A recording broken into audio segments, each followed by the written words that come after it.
Discover Canada, the Rights and Responsibilities of Citizenship. Study Guide. The Oath of Citizenship. I swear, or affirm, that I will be faithful and bear true allegiance to Her Majesty Queen Elizabeth II, Queen of Canada, her heirs and successors, and that I will faithfully observe the laws of Canada and fulfill my duties as a Canadian citizen. Le serment de citoyenneté. Je jure, ou j'affirme solennellement, que je serai fidèle et porterai sincère allégeance à Sa Majesté, la Reine Élisabeth II, Reine du Canada, à ses héritiers et successeurs, que j'observerai fidèlement les lois du Canada et que je remplirai loyalement mes obligations de citoyen canadien. Understanding the Oath. In Canada, we profess our loyalty to a person who represents all Canadians and not to a document such as a constitution, a banner such as a flag, or a geopolitical entity such as a country. In our constitutional monarchy, these elements are encompassed by the sovereign, a queen or king. It is a remarkably simple yet powerful principle. Canada is personified by the sovereign, just as the sovereign is personified by Canada. Message to our readers. Welcome. It took courage to move to a new country. Your decision to apply for citizenship is another big step. You are becoming part of a great tradition that was built by generations of pioneers before you. Once you have met all the legal requirements, we hope to welcome you as a new citizen with all the rights and responsibilities of citizenship. Canada has welcomed generations of newcomers to our shores to help us build a free, law-abiding, and prosperous society.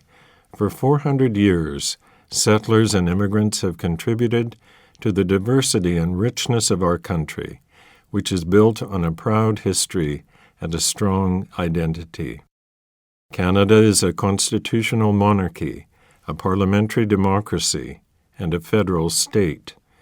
Canadians are bound together by a shared commitment to the rule of law and to the institutions of parliamentary government. Canadians take pride in their identity and have made sacrifices to defend their way of life. By coming to Canada and taking this important step towards Canadian citizenship, you are helping to write the continuing story of Canada. Immigrants between the ages of 18 and 54 must have adequate knowledge of English or French in order to become Canadian citizens. You must also learn about voting procedures, Canada's history, symbols, democratic institutions, geography, and the rights and responsibilities of citizenship. Canadian citizens enjoy many rights, but Canadians also have responsibilities. They must obey Canada's laws and respect the rights and freedoms of others. This guide will help you prepare to become a Canadian citizen. Good luck.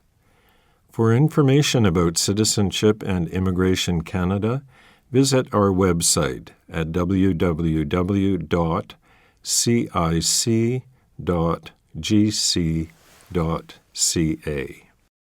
Applying for citizenship. When you apply for citizenship, officials will check your status, verify that you are not prohibited from applying, and ensure that you meet the requirements. Your application may take several months. Please ensure that the call center always has your correct address while your application is being processed. Telephone numbers will be supplied at the conclusion of this audio guide. Caption: Images of citizens taking the oath. How to use this booklet to prepare for the citizenship test. This booklet will help you prepare for the citizenship test. You should study this guide. Ask a friend or family member to help you practice answering questions about Canada. Call a local school or school board, a college, a community center, or a local organization that provides services to immigrants, and ask for information on citizenship classes. Take English or French language classes, which the Government of Canada offers free of charge. About the citizenship test. The citizenship test is usually a written test, but it could be an interview. You will be tested on two basic requirements for citizenship. 1. Knowledge of Canada and of the rights and responsibilities of citizenship. And 2. Adequate knowledge of English or French. Adult applicants 55 years of age and over do not need to write the citizenship test. The citizenship regulations provide information on how your ability to meet the Knowledge of Canada requirement is determined. Information about these regulations will be provided later in this audio guide. All the citizenship test questions are based on the subject areas noted in the citizenship regulations, and all required information is provided in this study guide. After the test. If you pass the test and meet all the other requirements, you will receive a notice to appear to take the oath of citizenship. This document tells you the date, time, and place of your citizenship ceremony. At the ceremony, you will take the oath of citizenship, sign the oath form, and receive your Canadian citizenship certificate. If you do not pass the test, you will receive a notification indicating the next steps. You are encouraged to bring your family and friends to celebrate this occasion. Rights and responsibilities of citizenship. Canadian citizens have rights and responsibilities. These come to us from our history, are secured by Canadian law, and reflect our shared traditions, identity, and values. Canadian law has several sources, including laws passed by Parliament and the provincial legislatures, English common law, the Civil Code of France, and the unwritten constitution that we have inherited from Great Britain. Together, these secure for Canadians an 800-year-old tradition of ordered liberty, which dates back to the signing of Magna Carta in 1215 in England, also known as the Great Charter of Freedoms, including freedom of conscience and religion, freedom of thought, belief, opinion, and expression, including freedom of speech and of the press, freedom of peaceful assembly, and freedom of association, habeas corpus, the right to challenge unlawful detention by the state, comes from English common law. The Constitution of Canada was amended in 1982 to entrench the Canadian Charter of Rights and Freedoms, which begins with the words, "Whereas Canada is founded upon principles that recognize the supremacy of God and the rule of law." This phrase underlines the importance of religious traditions to Canadian society and the dignity and worth of the human person. The Charter attempts to summarize fundamental freedoms while also setting out additional rights. The most important of these include mobility rights. Canadians can live and work anywhere they choose in Canada, enter and leave the country freely, and apply for a passport. Aboriginal people's rights. The rights guaranteed in the Charter will not adversely affect any treaty or other rights or freedoms of Aboriginal peoples. official language rights, and minority language educational rights. French and English have equal status in Parliament and throughout the government. Multiculturalism, a fundamental characteristic of the Canadian heritage and identity. Canadians celebrate the gift of one another's presence and work hard to respect pluralism and live in harmony. Caption: Image of Queen Elizabeth II proclaiming the amended Constitution in Ottawa in 1982. The equality of women and men. In Canada, men and women are equal under the law.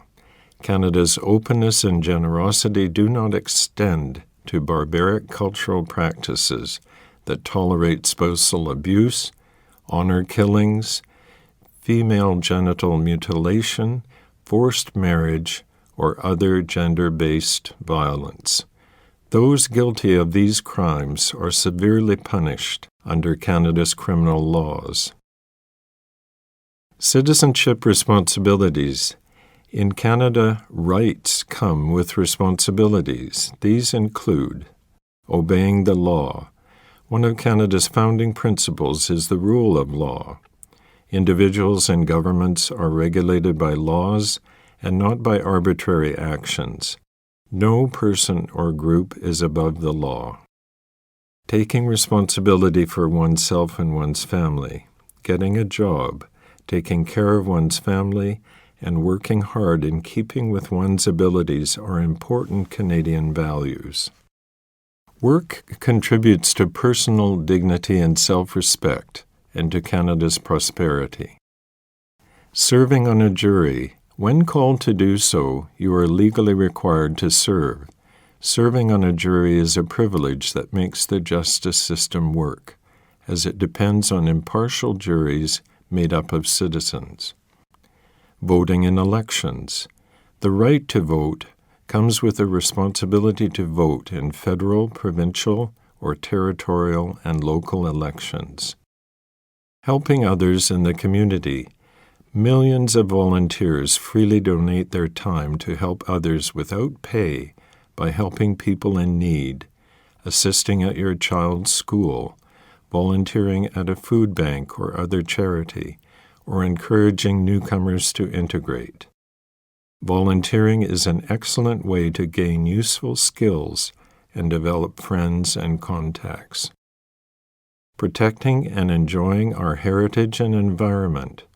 Every citizen has a role to play in avoiding waste and pollution while protecting Canada's natural, cultural, and architectural heritage for future generations. Defending Canada. There is no compulsory military service in Canada. However, serving in the regular Canadian Forces, Navy, Army, and Air Force is a noble way to contribute to Canada and an excellent career choice. More information can be obtained online from the Canadian Forces website at www.forces.ca. You can serve in your local part-time Navy, militia, and air reserves and gain valuable experience, skills, and contacts. Young people can learn discipline, responsibility, and skills by getting involved in the cadets.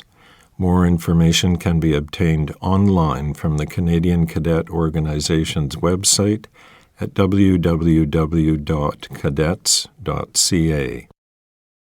You may also serve in the Coast Guard or emergency services in your community, such as a police force or fire department. By helping to protect your community, you follow in the footsteps of Canadians before you who made sacrifices in the service of our country. Who we are. Canada is known around the world as a strong and free country. Canadians are proud of their unique identity. We have inherited the oldest continuous constitutional tradition in the world. We are the only constitutional monarchy in North America. Our institutions uphold a commitment to peace, order, and good government, a key phrase in Canada's original constitutional document in 1867, the British North America Act. A belief in ordered liberty, enterprise, hard work, and fair play have enabled Canadians to build a prosperous society in a rugged environment from our Atlantic shores to the Pacific Ocean and to the Arctic Circle. So much so that poets and songwriters have hailed Canada as the Great Dominion. To understand what it means to be Canadian, it is important to know about our three founding peoples, Aboriginal, French, and British. Caption: Images of a Métis man from Alberta, of a Cree dancer, of Inuit children in Iqaluit, Nunavut, and of the Haida artist Bill Reid carving a totem pole. Aboriginal peoples. The ancestors of Aboriginal peoples are believed to have migrated from Asia many thousands of years ago. They were well established here long before explorers from Europe first came to North America.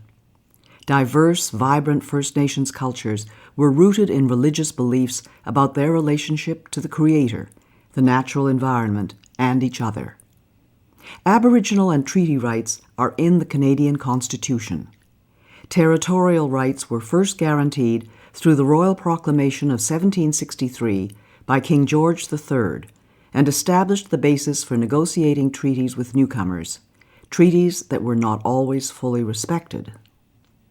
From the 1800s until the 1980s, the federal government placed many Aboriginal children in residential schools to educate and assimilate them into mainstream Canadian culture. The schools were poorly funded and inflicted hardship on the students. Some were physically abused. Aboriginal languages and cultural practices were mostly prohibited.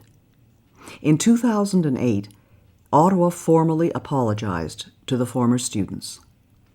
In today's Canada, Aboriginal peoples enjoyed renewed pride and confidence and have made significant achievements in agriculture, the environment, business, and the arts.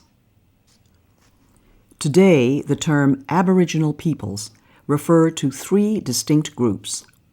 Indian refers to all Aboriginal people who are not Inuit or Métis.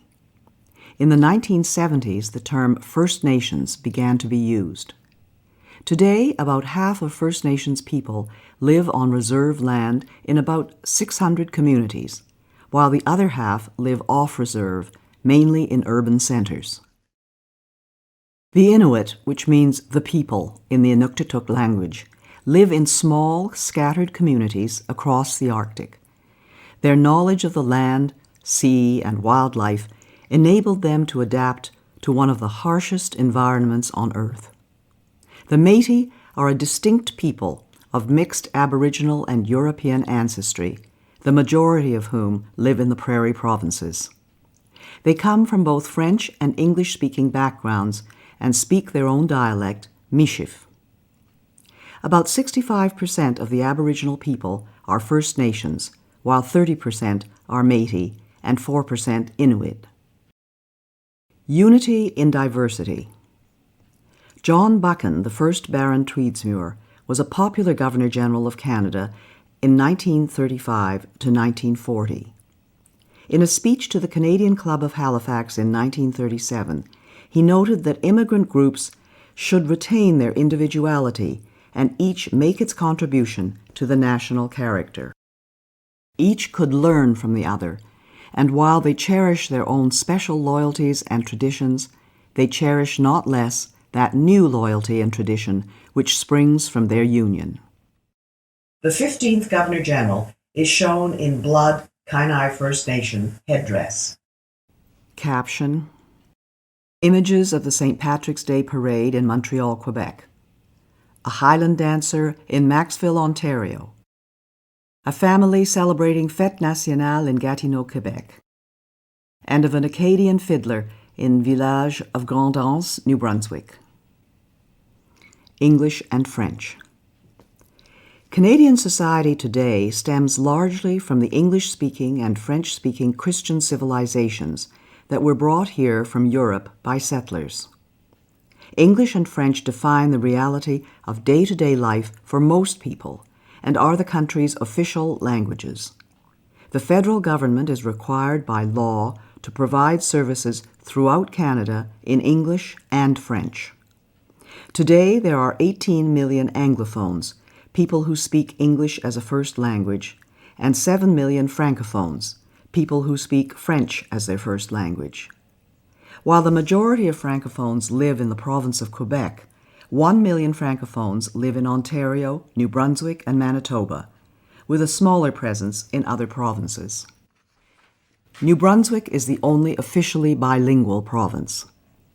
The Acadians are the descendants of French colonists who began settling in what are now the Maritime Provinces in 1604. Between 1755 and 1763, during the war between Britain and France, more than two-thirds of the Acadians were deported from their homeland. Despite this ordeal, known as the Great Upheaval, the Acadians survived and maintained their unique identity. Today, Acadian culture is flourishing and is a lively part of French-speaking Canada. Quebecers are the people of Quebec, the vast majority French-speaking. Most are descendants of 8,500 French settlers from the 1600s and 1700s and maintain a unique identity, culture, and language. The House of Commons recognized in 2006 that the Québécois form a nation within a united Canada. 1 million Anglo-Quebecers have a heritage of 250 years and form a vibrant part of the Quebec fabric. The basic way of life in English-speaking areas was established by hundreds of thousands of English, Welsh, Scottish, and Irish settlers, soldiers, and migrants from the 1600s to the 20th century. Generations of pioneers and builders of British origins, as well as other groups, invested and endured hardship in laying the foundations of our country. This helps explain why Anglophones, or English speakers, are generally referred to as English Canadians. Becoming Canadian. Some Canadians immigrate from places where they have experienced warfare or conflict. Such experiences do not justify bringing to Canada violent, extreme, or hateful prejudices. In becoming Canadian, newcomers are expected to embrace democratic principles such as the rule of law. Caption: Images of the celebration of cultures in Edmonton, Alberta, of Ismaili Muslims in the Calgary Stampede, Alberta, of the Caribbean Cultural Festival in Toronto, Ontario, of the Ukrainian Pysanka Festival in Vegreville, Alberta, of young Polish dancers in Oliver, British Columbia, and of the pipes and drums in Ottawa. Diversity in Canada. The majority of Canadians were born in this country, and this has been true since the 1800s. However, Canada is often referred to as a land of immigrants because over the past 200 years, millions of newcomers have helped to build and defend our way of life. Many ethnic and religious groups live and work in peace as proud Canadians. The largest groups are the English, French, Scottish, Irish, German, Italian, Chinese, Aboriginal, Ukrainian, Dutch, South Asian, and Scandinavian. Since the 1970s, most immigrants have come from Asian countries. Non-official languages are widely spoken in Canadian homes. Chinese languages are the second most spoken at home after English in 2 of Canada's biggest cities. In Vancouver, 13% of the population speak Chinese languages at home. In Toronto, the number is 7%. The great majority of Canadians identify as Christians. The largest religious affiliation is Catholic, followed by various Protestant churches. The numbers of Muslims, Jews, Hindus, Sikhs, and members of other religions, as well as people who state no religion, are also growing. In Canada, the state has traditionally partnered with faith communities to promote social welfare, harmony, and mutual respect, to provide schools and health care, to resettle refugees, and to uphold religious freedom, religious expression, and freedom of conscience. Canada's diversity includes gay and lesbian Canadians who enjoy the full protection of and equal treatment under the law, including access to civil marriage. Together, these diverse groups sharing a common Canadian identity make up today's multicultural society. Caption: Images of Christmas in Gatineau, Chinese-Canadian War Veterans, Notre-Dame-des-Victoires in Quebec City, and the Chinese New Year celebration in Vancouver. Image of Marjorie Turner Bailey with caption: Olympian Marjorie Turner Bailey of Nova Scotia is a descendant of Black Loyalists, escaped slaves, and freed men and women of African origin who in the 1780s fled to Canada from America, where slavery remained legal until 1863. Canada's history. Aboriginal peoples. When Europeans explored Canada, they found all regions occupied by native peoples they called Indians, because the first explorers thought they had reached the East Indies. The native people lived off the land, some by hunting and gathering, others by raising crops. The Huron-Wendat of the Great Lake region, like the Iroquois, were farmers and hunters. The Cree and Dene of the Northwest were hunter-gatherers. The Sioux were nomadic, following the bison or buffalo herd.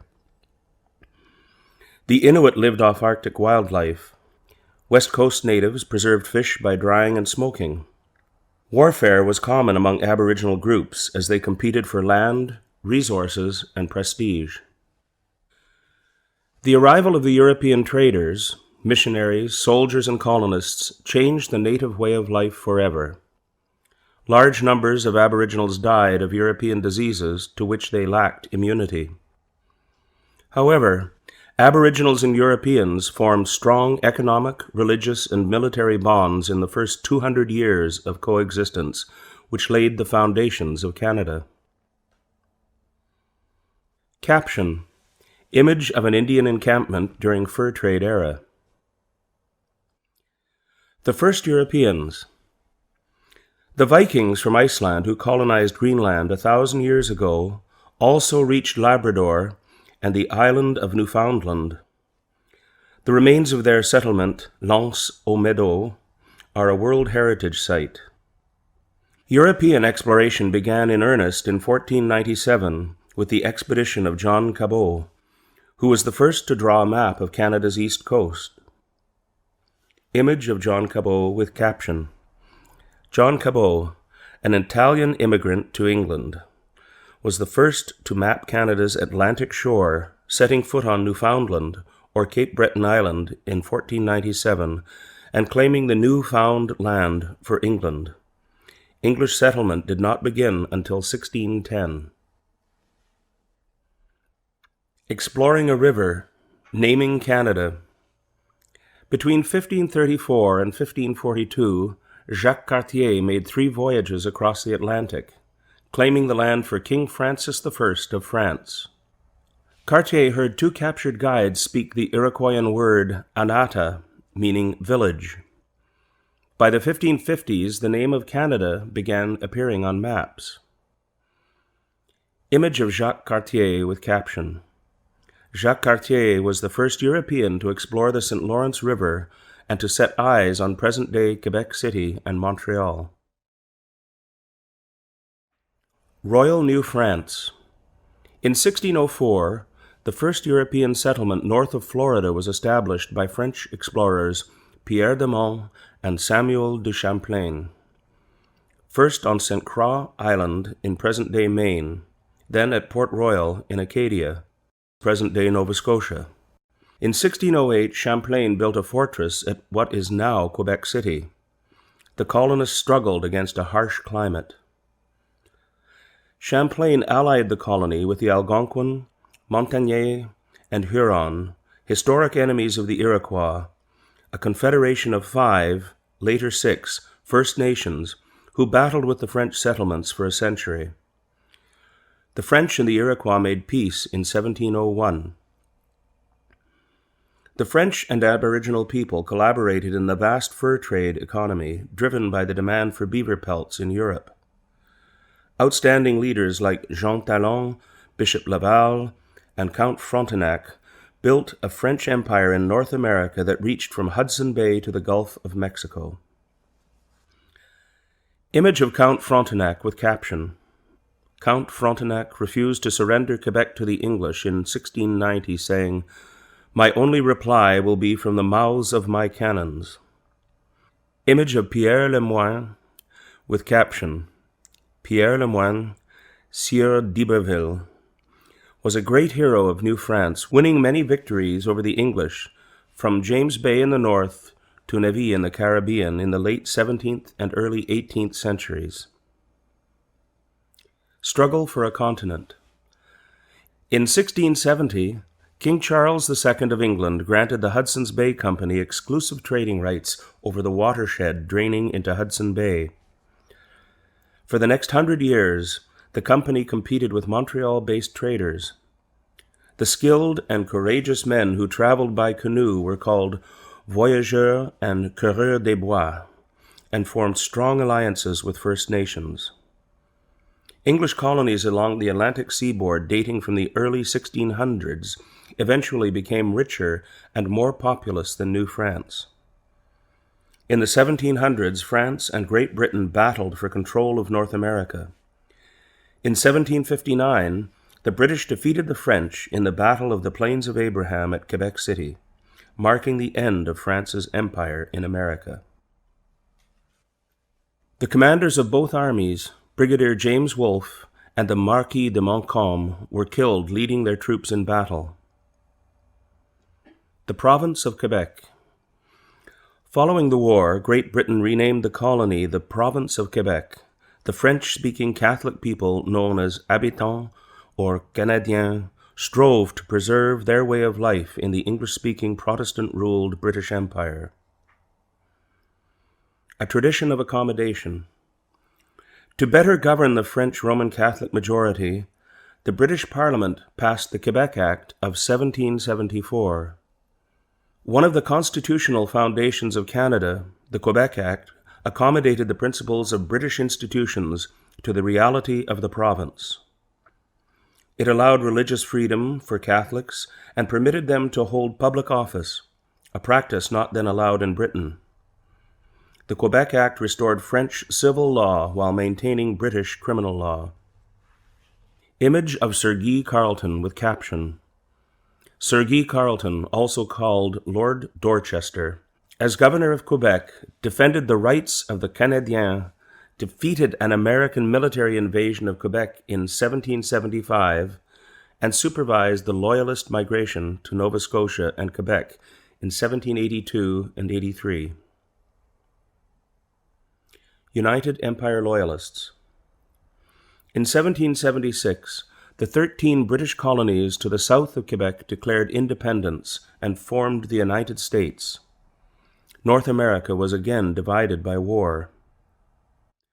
More than 40,000 people loyal to the Crown, called Loyalists, fled the oppression of the American Revolution to settle in Nova Scotia and Quebec. Joseph Brant led thousands of Loyalist Mohawk Indians into Canada.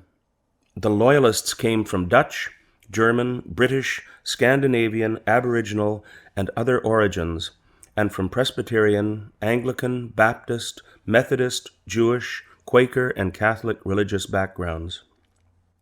About 3,000 black Loyalists, freedmen, and slaves came north seeking a better life.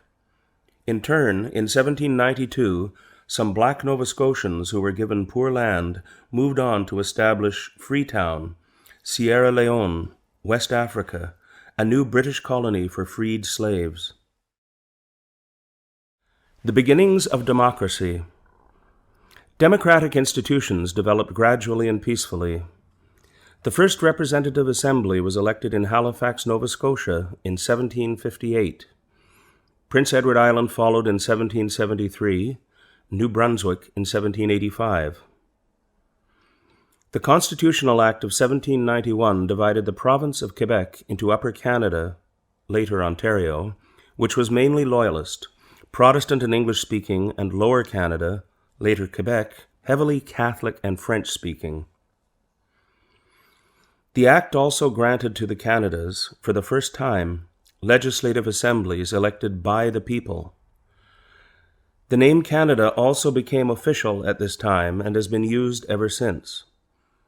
The Atlantic colonies and the two Canadas were known collectively as British North America. Image of the Assembly of Lower Canada with caption. The first elected Assembly of Lower Canada in Quebec City debates whether to use both French and English. January the 21st, 1793. Abolition of slavery. Slavery has existed all over the world, from Asia, Africa, and the Middle East to the Americas. The first movement to abolish the transatlantic slave trade emerged in the British Parliament in the late 1700s. In 1793, Upper Canada, led by Lieutenant Governor John Graves Simcoe, a Loyalist military officer, became the first province in the Empire to move toward abolition. In 1807, the British Parliament prohibited the buying and selling of slaves, and in 1833 abolished slavery throughout the Empire. Thousands of slaves escaped from the United States, followed the North Star, and settled in Canada via the Underground Railroad, a Christian anti-slavery network. Image of Lieutenant Colonel John Graves Simcoe with caption. Lieutenant Colonel John Graves Simcoe was Upper Canada's first lieutenant governor and founder of the city of York, now Toronto. Simcoe also made Upper Canada the first province in the British Empire to abolish slavery. Image of Marianne Shadd Carey with caption. Marianne Shadd Carey was an outspoken activist in the movement to abolish slavery in the USA. In 1853, she became the first woman publisher in Canada, helping to found and edit the Provincial Freeman, a weekly newspaper dedicated to anti-slavery, black immigration to Canada, temperance, urging people to drink less alcohol, and upholding British rule. A growing economy. The first companies in Canada were formed during the French and British regimes and competed for the fur trade. The Hudson's Bay Company, with French, British, and Aboriginal employees, came to dominate the trade in the Northwest, from Fort Garry, now Winnipeg, and Fort Edmonton, to Fort Langley near Vancouver and Fort Victoria, trading posts that later became cities. The first financial institutions opened in the late 18th and early 19th centuries. The Montreal Stock Exchange opened in 1832. For centuries, Canada's economy was based mainly on farming and on exporting natural resources such as fur, fish, and timber, transported by roads, lakes, rivers, and canals. The War of 1812, the fight for Canada.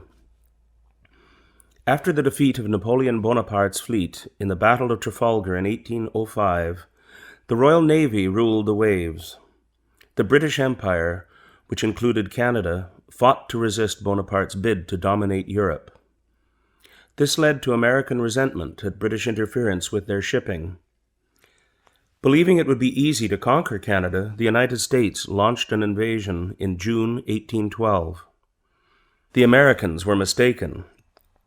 Canadian volunteers and First Nations, including Shawnee, led by Chief Tecumseh, supported British soldiers in Canada's defense.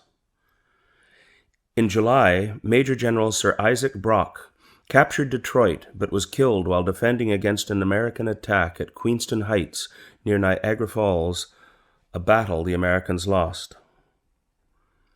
In 1813, Lieutenant Colonel Charles de Salaberry and 460 soldiers, mostly French-Canadiens, turned back 4,000 American invaders at Châteauguay, south of Montreal.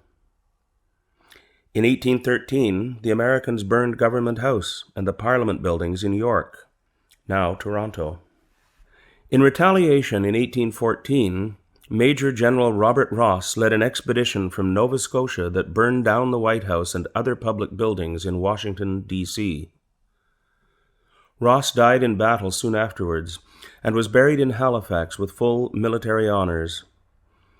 By 1814, the American attempt to conquer Canada had failed.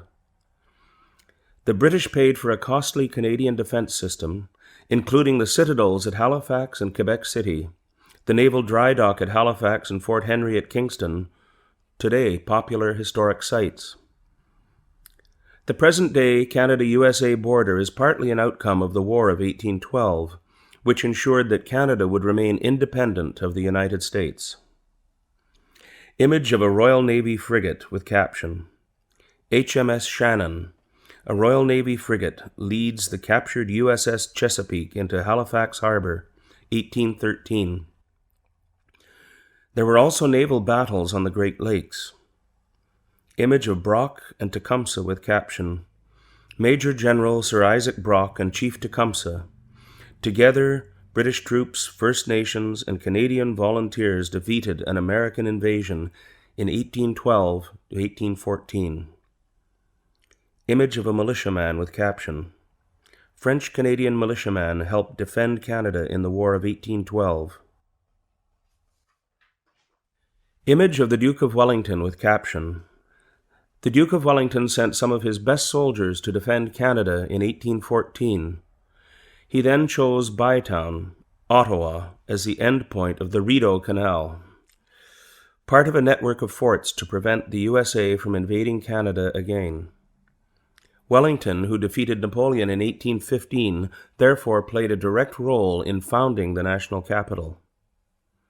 Image of Laura Secord with caption, In 1813, Laura Secord, pioneer wife and mother of 5 children, made a dangerous 19-mile or 30-kilometer journey on foot to warn Lieutenant James Fitzgibbon of a planned American attack. Her bravery contributed to victory at the Battle of Beaver Dams. She is recognized as a heroine to this day. Rebellions of 1837-1838. In the 1830s, reformers in Upper and Lower Canada believed that progress toward full democracy was too slow. Some believed Canada should adopt American Republican values or even try to join the United States. When armed rebellions occurred in 1837-1838 in the area outside Montreal and in Toronto, the rebels did not have enough public support to succeed. They were defeated by British troops and Canadian volunteers. A number of rebels were hanged or exiled.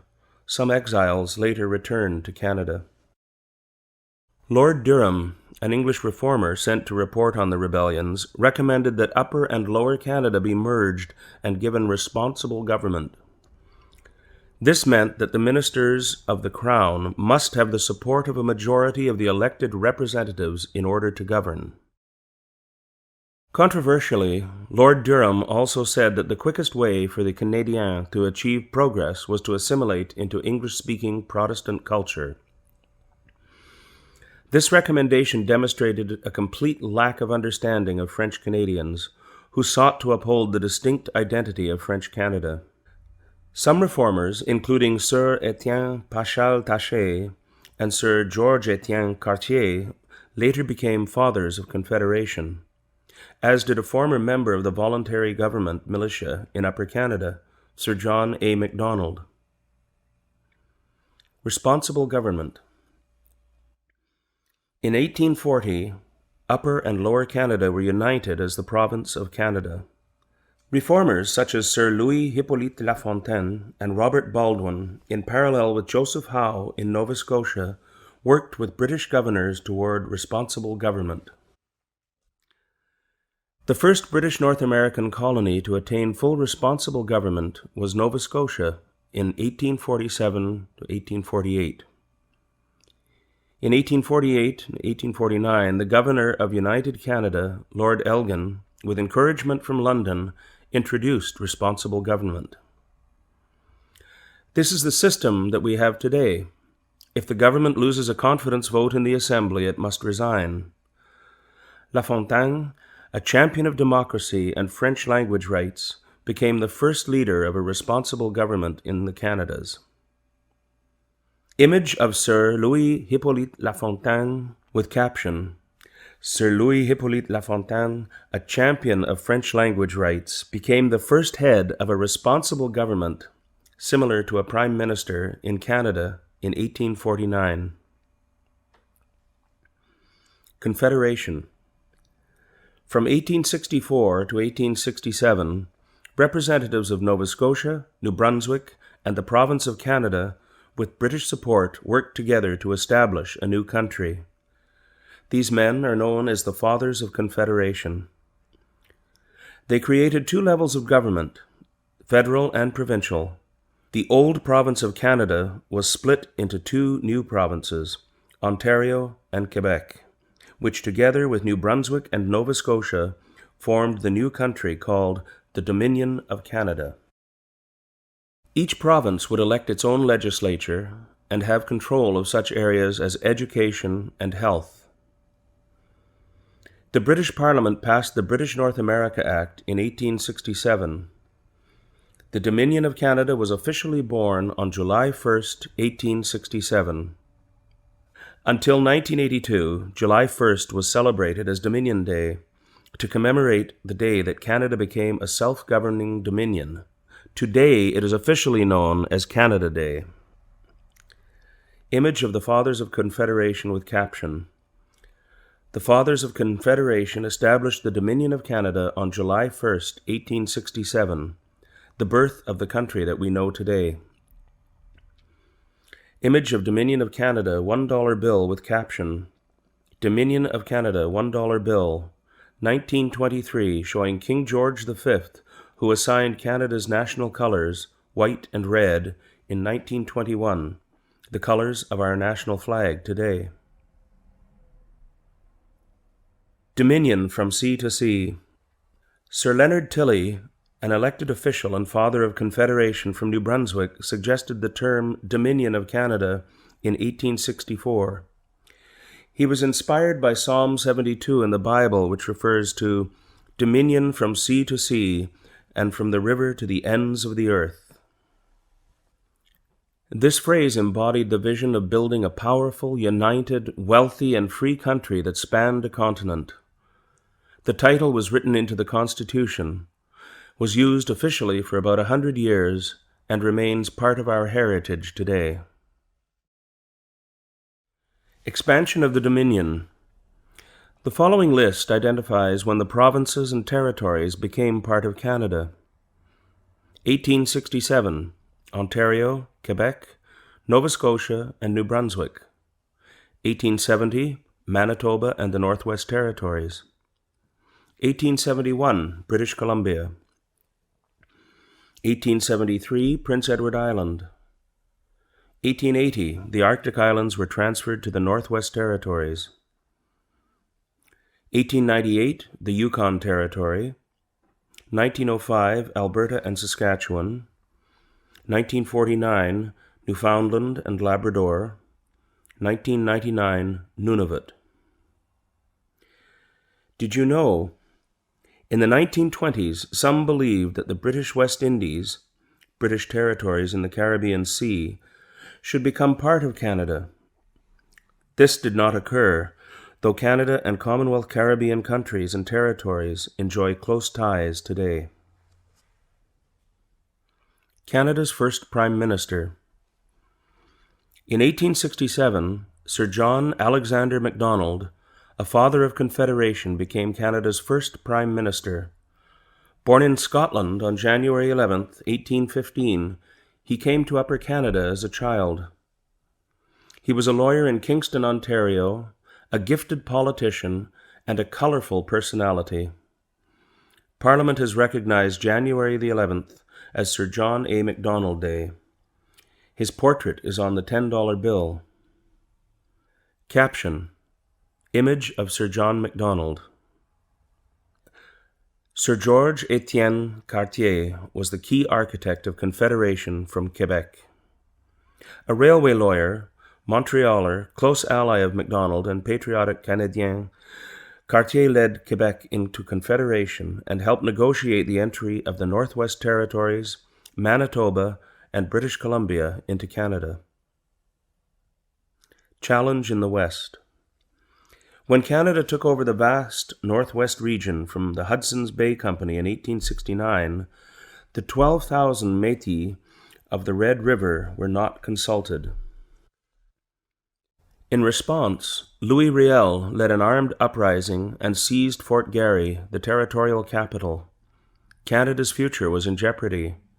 How could the Dominion reach from sea to sea if it could not control the interior? Ottawa sent soldiers to retake Fort Garry in 1870. Riel fled to the United States, and Canada established a new province, Manitoba. Riel was elected to Parliament, but never took his seat. Later, as Métis and Indian rights were again threatened by westward settlement, a second rebellion in 1885 in present-day Saskatchewan led to Riel's trial and execution for high treason, a decision that was strongly opposed in Quebec. Riel is seen by many as a hero, a defender of Métis rights and the father of Manitoba. After the first Métis uprising, Prime Minister Macdonald established the Northwest Mounted Police in 1873 to pacify the West and assist in negotiations with the Indians. The Northwest Mounted Police founded Fort Calgary, Fort Macleod, and other centers that today are cities and towns. Regina became its headquarters. Today, the Royal Canadian Mounted Police, RCMP, or the Mounties, are the national police force and one of Canada's best-known symbols. Some of Canada's most colorful heroes, such as Major General Sir Sam Steele, came from the ranks of the Mounties. Image of Fort Garry in 1863 with caption: "The flag of the Hudson's Bay Company flew over Western Canada for 200 years before Confederation." Image of Sir Sam Steele as a great frontier hero, mounted policeman, and soldier of the Queen.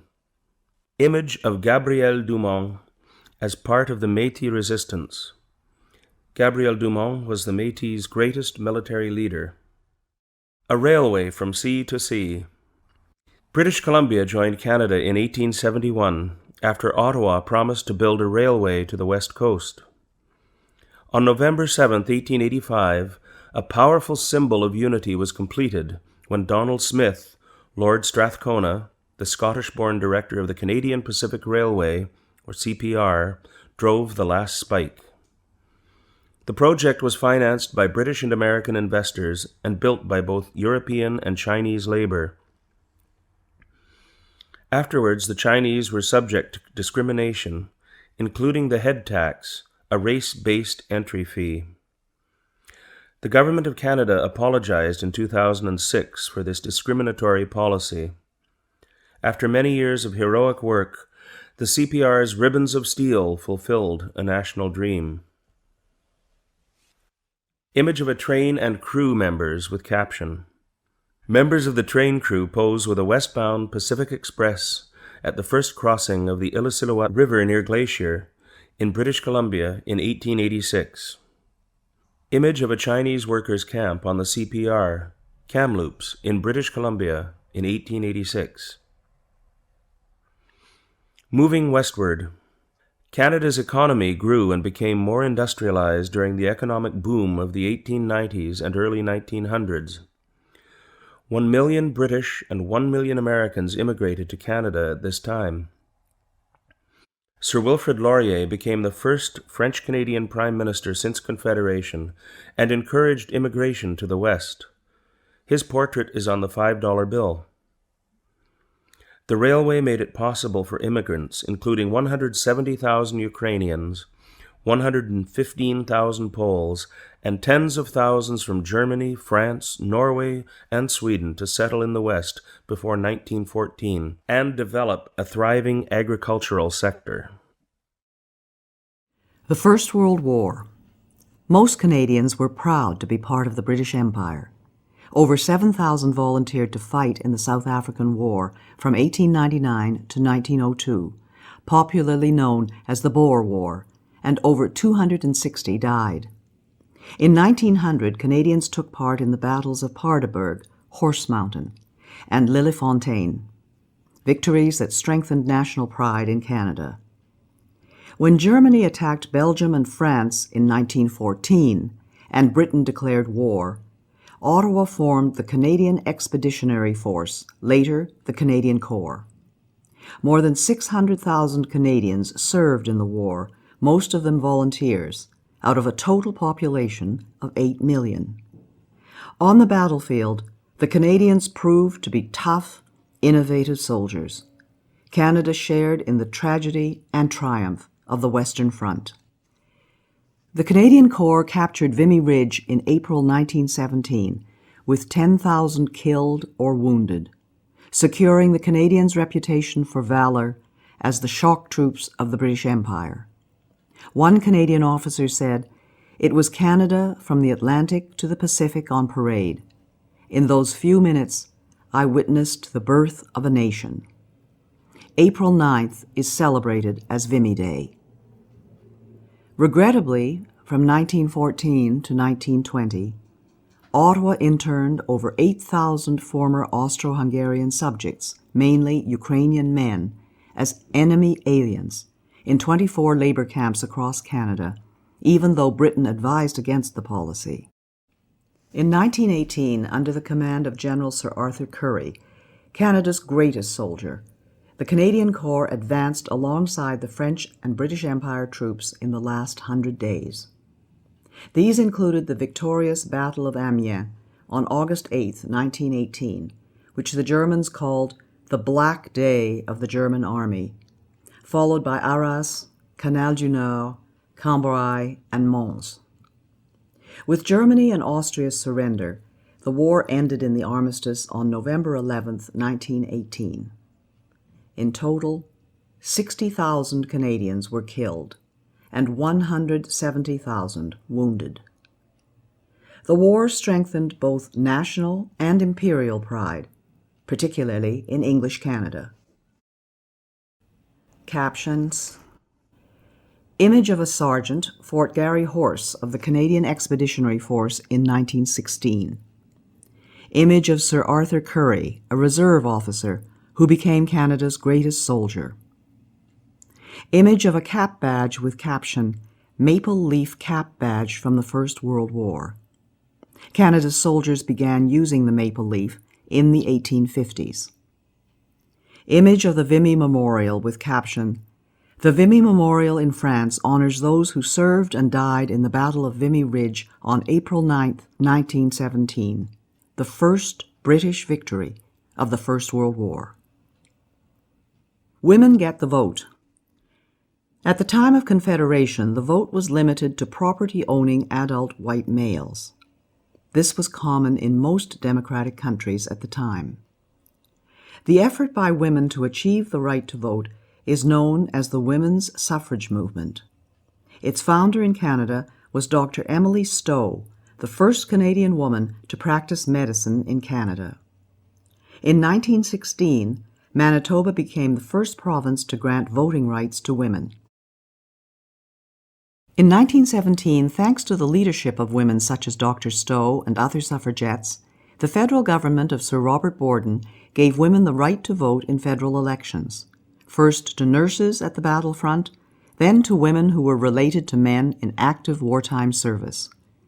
In 1918, most Canadian female citizens aged 21 and over were granted the right to vote in federal elections. In 1921, Agnes MacPhail, a farmer and teacher, became the first woman MP. Due to the work of Thérèse Casgrain and others, Quebec granted women the vote in 1940. Image of Agnes MacPhail. Image of a nurse with caption, "More than 3,000 nurses, nicknamed Bluebirds, served in the Royal Canadian Army Medical Corps, 2,500 of them overseas."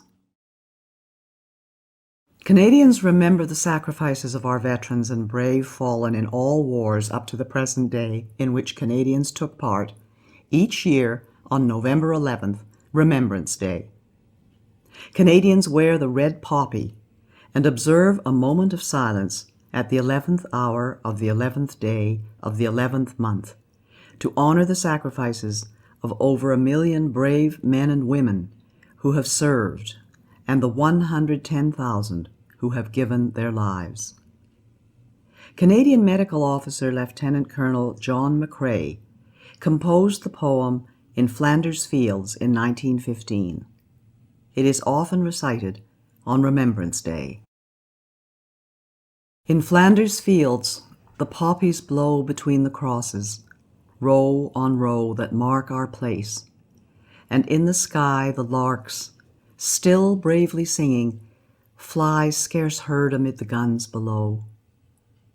We are the dead. Short days ago we lived, felt dawn, saw sunset glow, loved and were loved, and now we lie in Flanders fields. Take up our quarrel with the foe. To you from failing hands we throw the torch. Be yours to hold it high. If ye break faith with us who die, we shall not sleep, though poppies grow in Flanders fields. Caption: Images of Canadian soldiers observing Remembrance Day. Of a Remembrance Day poppy.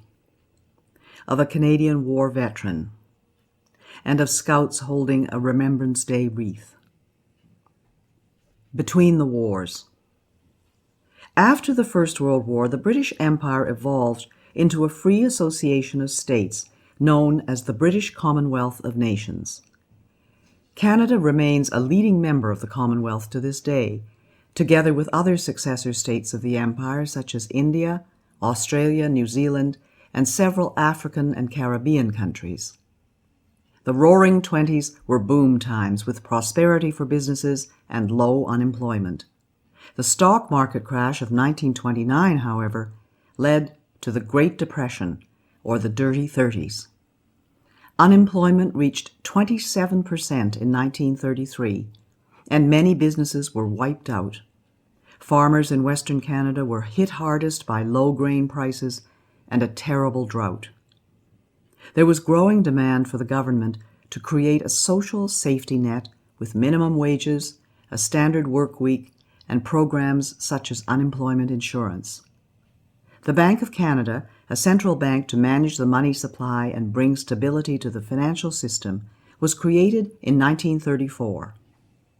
Immigration dropped, and many refugees were turned away, including Jews trying to flee Nazi Germany in 1939. Caption: Image of Phil Edwards with caption: Phil Edwards was a Canadian track and field champion. Born in British Guyana, he won bronze medals for Canada in the 1928, 1932, and 1936 Olympics, then graduated from McGill University Medical School. He served as a captain in the Canadian Army during the Second World War, and as a Montreal doctor, became an expert in tropical diseases. The D-Day invasion, June 6, 1944. In order to defeat Nazism and fascism, the Allies invaded Nazi-occupied Europe. Canadians took part in the liberation of Italy in 1943 to 1944. In the epic invasion of Normandy in northern France on June 6, 1944, known as D-Day, 15,000 Canadian troops stormed and captured Juno Beach from the German army, a great national achievement. Approximately 1 in 10 Allied soldiers on D-Day was Canadian. The Canadian Army liberated the Netherlands in 1944 to 1945 and helped force the German surrender of May 8, 1945, bringing to an end 6 years of war in Europe. Caption: Image of painting by Orville Fisher with caption: In the Second World War, the Canadians captured Juno Beach as part of the Allied invasion of Normandy on D-Day, June 6, 1944. The Second World War. The Second World War began in 1939 when Adolf Hitler, the National Socialist Nazi dictator of Germany, invaded Poland and conquered much of Europe. Canada joined with its democratic allies in the fight to defeat tyranny by force of arms. More than 1 million Canadians and Newfoundlanders, at that time Newfoundland was a separate British entity, served in the Second World War out of a population of 11.5 million. This was a high proportion, and of these, 44,000 were killed. The Canadians fought bravely and suffered losses in the unsuccessful defense of Hong Kong in 1941 from attack by Imperial Japan, and in a failed raid on Nazi-controlled Dieppe on the coast of France in 1942. The Royal Canadian Air Force took part in the Battle of Britain and provided a high proportion of Commonwealth aircrew in bombers and fighter planes over Europe. Moreover, Canada contributed more to the Allied air effort than any other Commonwealth country, with over 130,000 Allied aircrew trained in Canada under the British Commonwealth Air Training Plan. The Royal Canadian Navy saw its finest hour in the Battle of the Atlantic, protecting convoys of merchant ships against German submarines. Canada's merchant navy helped to feed, clothe, and resupply Britain. At the end of the Second World War, Canada had the third largest navy in the world. In the Pacific War, Japan invaded the Aleutian Islands, attacked a lighthouse on Vancouver Island, launched fire balloons over BC and the prairies, and grossly maltreated Canadian prisoners of war captured at Hong Kong. Japan surrendered on August 14, 1945, the end of 4 years of war in the Pacific. Regrettably, the state of war and public opinion in BC led to the forcible relocation of Canadians of Japanese origin by the federal government and the sale of their property without compensation. This occurred even though the military and the Royal Canadian Mounted Police told Ottawa that they posed little danger to Canada. The Government of Canada apologized in 1988 for wartime wrongs and compensated the victims. Modern Canada. Trade and economic growth. Post-war Canada enjoyed record prosperity and material progress. The world's restrictive trading policies in the Depression era were opened up by such treaties as the General Agreement on Tariffs and Trade, now the World Trade Organization. The discovery of oil in Alberta in 1947 began Canada's modern energy industry. In 1951, for the first time, a majority of Canadians were able to afford adequate food, shelter, and clothing. Between 1945 and 1970, as Canada drew closer to the United States and other trading partners, the country enjoyed one of the strongest economies among industrialized nations. Today, Canadians enjoy one of the world's highest standards of living, maintained by the hard work of Canadians and by trade with other nations, in particular the United States. As prosperity grew, so did the ability to support social assistance programs. The Canada Health Act ensures common elements and a basic standard of coverage. Unemployment insurance, now called employment insurance, was introduced by the federal government in 1940. Old age security was devised as early as 1927, and the Canada and Quebec pension plans in 1965. Publicly funded education is provided by the provinces and territories. Captions. Image of a medical researcher. Image of Toronto with caption, Toronto's business district is also Canada's financial capital. International engagement. Like Australia, New Zealand, and other countries, Canada developed its autonomy gradually with a capacity to make significant contributions internationally. The Cold War began when several liberated countries of Eastern Europe became part of a communist bloc controlled by the Soviet Union under the dictator Joseph Stalin. Canada joined with other democratic countries of the West to form the North Atlantic Treaty Organization, or NATO, a military alliance, and with the United States in the North American Aerospace Defense Command, or NORAD. Canada joined international organizations such as the United Nations, or UN. It participated in the UN operation defending South Korea in the Korean War in 1950 to 1953, with 500 dead and 1,000 wounded. Canada has taken part in numerous UN peacekeeping missions in places as varied as Egypt, Cyprus, and Haiti, as well as in other international security operations such as those in the former Yugoslavia and Afghanistan. Canada and Quebec. French-Canadian society and culture flourished in the post-war years. Quebec experienced an era of rapid change in the 1960s, known as the Quiet Revolution. Many Quebecers sought to separate from Canada. In 1963, Parliament established the Royal Commission on Bilingualism and Biculturalism. This led to the Official Languages Act of 1969, which guarantees French and English services in the federal government across Canada. In 1970, Canada helped found La Francophonie, an international association of French-speaking countries. The movement for Quebec sovereignty gained strength, but was defeated in a referendum in the province in 1980. After much negotiation, in 1982, the Constitution was amended without the agreement of Quebec. Though sovereignty was again defeated in a second referendum in 1995, the autonomy of Quebec within Canada remains a lively topic, part of the dynamic that continues to shape our country. A changing society. As social values changed over more than 50 years, Canada became a more flexible and open society. Many took advantage of expanding secondary and post-secondary educational opportunities, and a growing number of women entered the professional workforce. Most Canadians of Asian descent had in the past been denied the vote in federal and provincial elections.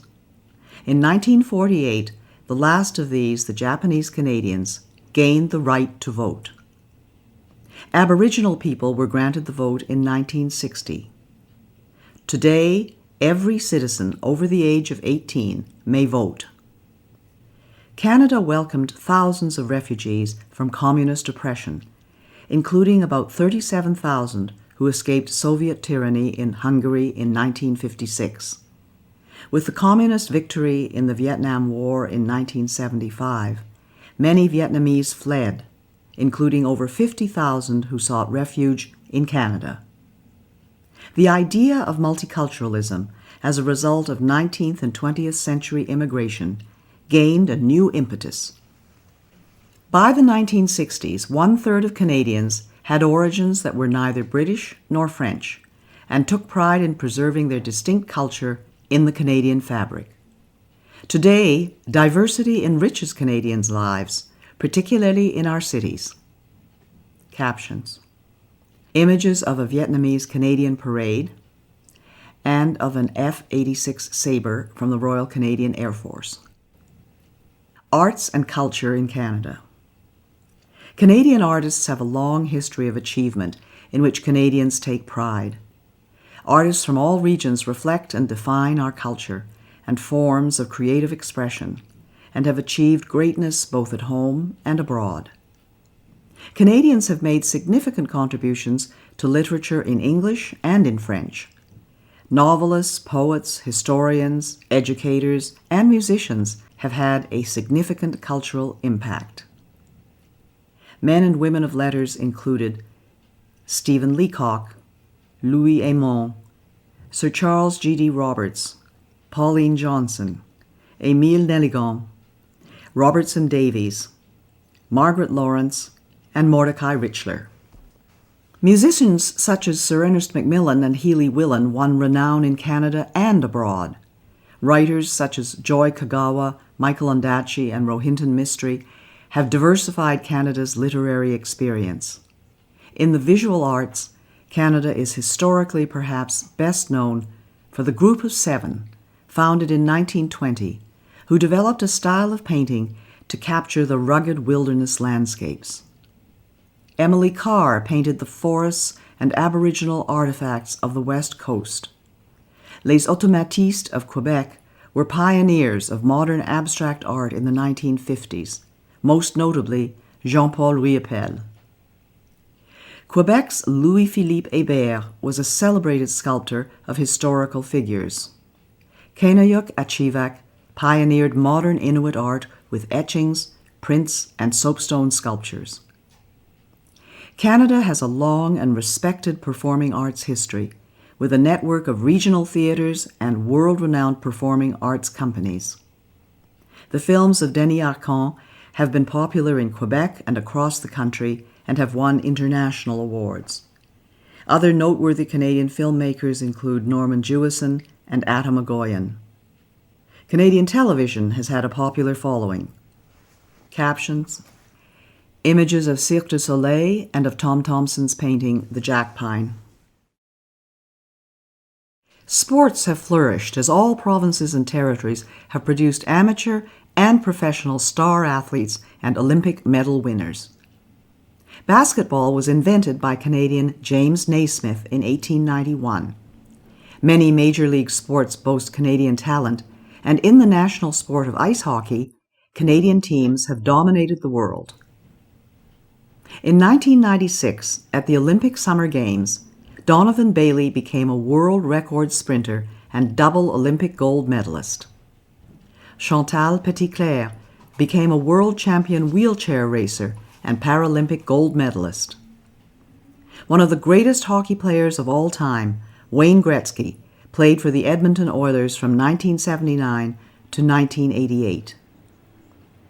In 1980, Terry Fox, a British Columbian who lost his right leg to cancer at the age of 18, began a cross-country run, the Marathon of Hope, to raise money for cancer research.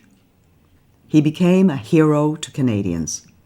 While he did not finish the run and ultimately lost his battle with cancer, his legacy continues through yearly fundraising events in his name.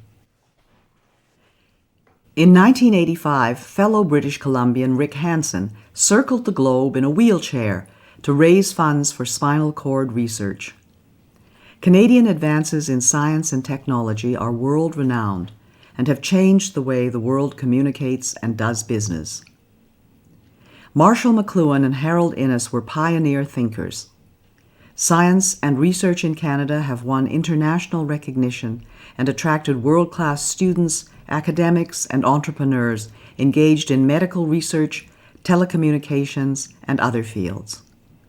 Since 1989, the Canadian Space Agency and Canadian astronauts have participated in space exploration, often using the Canadian-designed and built Canadarm. Gerhard Hertzberg, a refugee from Nazi Germany, John Polanyi, Sidney Altman, Richard E. Taylor, Michael Smith, and Bertram Brockhaus were Nobel Prize-winning scientists. Captions: images of Donovan Bailey, Chantal Petitclerc, Terry Fox, and Wayne Gretzky. Image of Mark Tewksbury with caption, Mark Tewksbury, Olympic gold medalist and prominent activist for gay and lesbian Canadians. Image of Paul Henderson with caption, in 1972, Paul Henderson scored the winning goal for Canada in the Canada-Soviet Summit Series. This goal is often referred to as the goal heard around the world and is still remembered today as an important event in both sports and cultural history. Image of Catriona LeMay Doan with caption, Catriona LeMay Doan carries the flag after winning a gold medal in speed skating at the 2002 Olympic Winter Games. Image of a Canadian football game with caption, Canadian football is a popular game that differs in a number of ways from American football.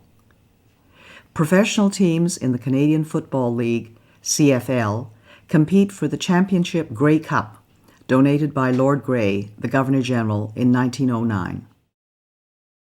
Great Canadian discoveries and inventions. Canadians have made various discoveries and inventions. Some of the most famous are listed below. Alexander Graham Bell hit on the idea of the telephone at his summer house in Canada. Joseph Armand Bombardier invented the snowmobile, a lightweight winter vehicle. Sir Sanford Fleming invented the worldwide system of standard time zones.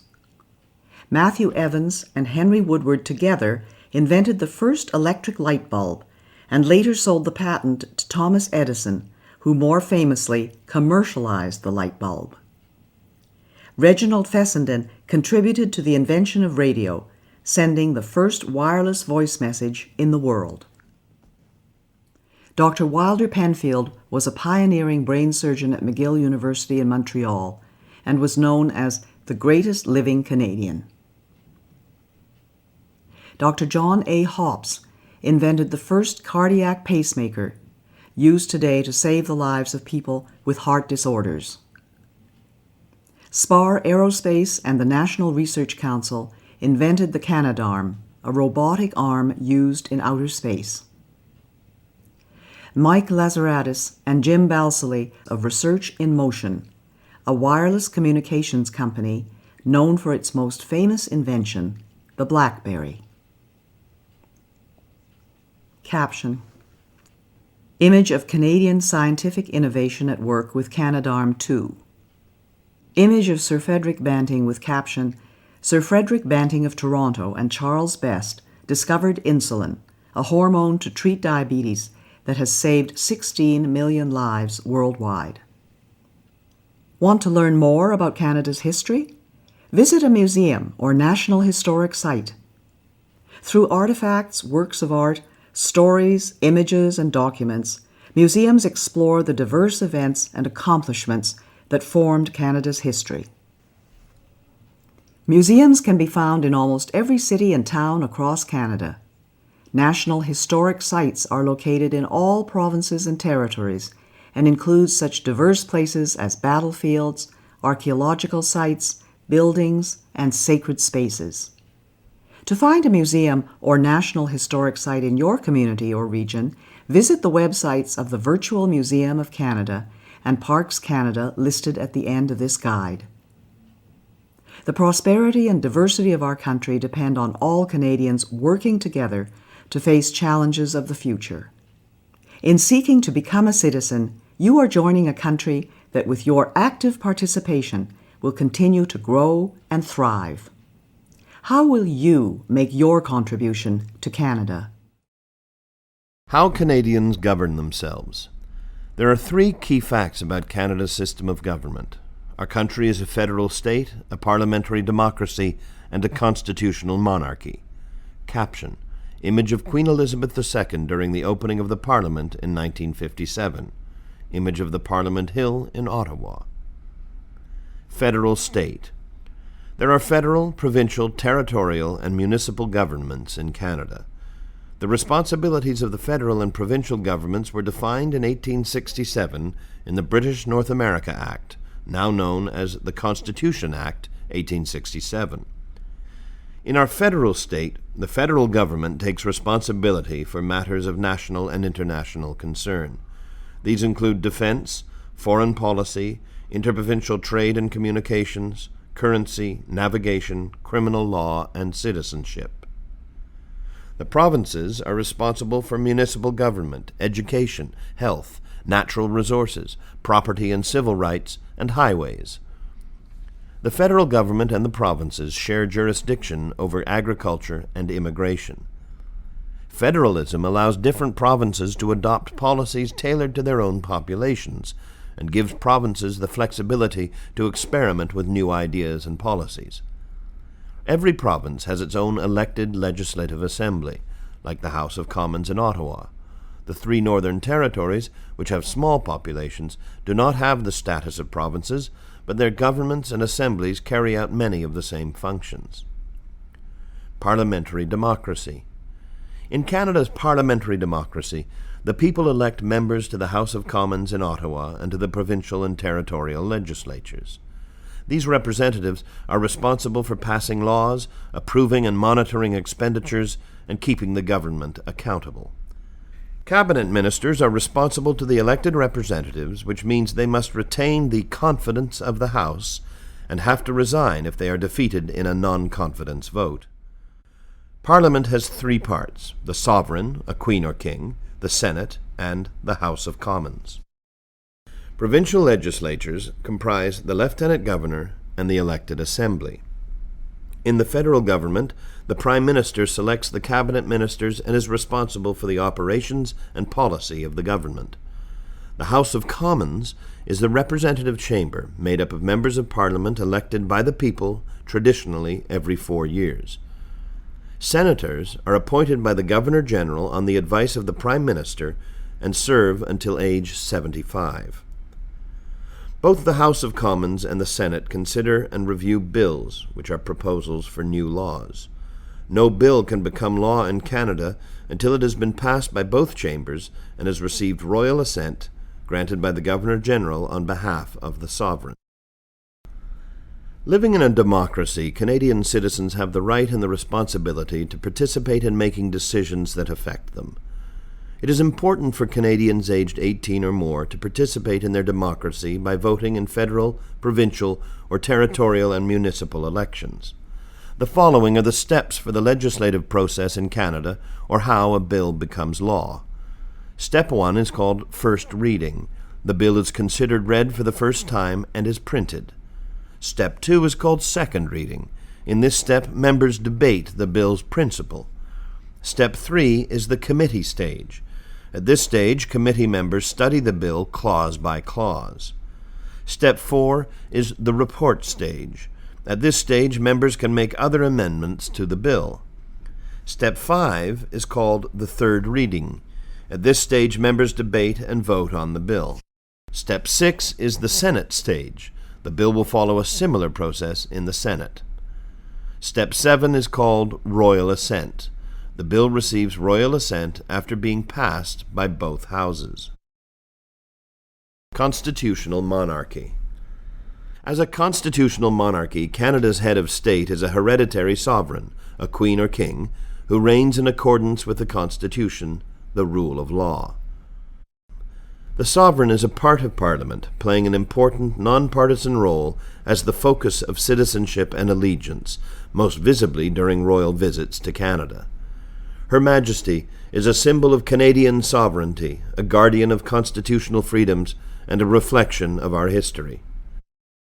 The royal family's example of lifelong service to the community is an encouragement for citizens to give their best to their country. As head of the Commonwealth, the sovereign links Canada to 53 other nations that cooperate to advance social, economic, and cultural progress. Other constitutional monarchies include Denmark, Norway, Sweden, Australia, New Zealand, the Netherlands, Spain, Thailand, Japan, Jordan, and Morocco. There is a clear distinction in Canada between the head of state, the sovereign, and the head of government, the Prime Minister, who actually directs the governing of the country. The sovereign is represented in Canada by the Governor-General, who is appointed by the sovereign on the advice of the Prime Minister, usually for 5 years. In each of the 10 provinces, the sovereign is represented by the Lieutenant Governor, who is appointed by the Governor-General on the advice of the Prime Minister, also normally for 5 years. The interplay between the 3 branches of governments, the executive, legislative, and judicial, which work together but also sometimes in creative tension, helps to secure the rights and freedoms of Canadians. Each provincial and territorial government has an elected legislature where provincial and territorial laws are passed.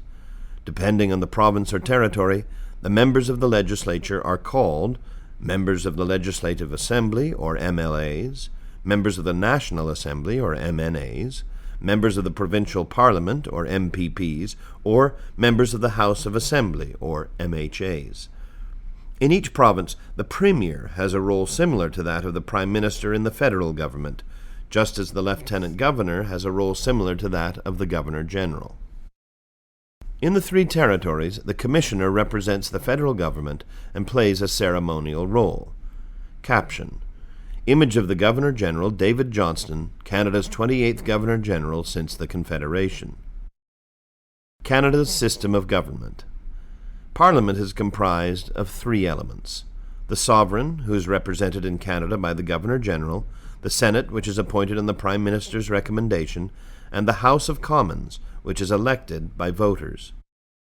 The three branches of government are the executive branch, the legislative branch, and the judicial branch. The executive branch consists of the Prime Minister and the Cabinet. The legislative branch consists of the Parliament. The judicial branch consists of the different levels of courts in Canada.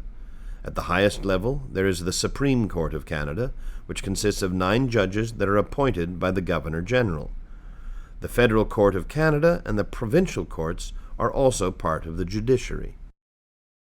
Federal elections.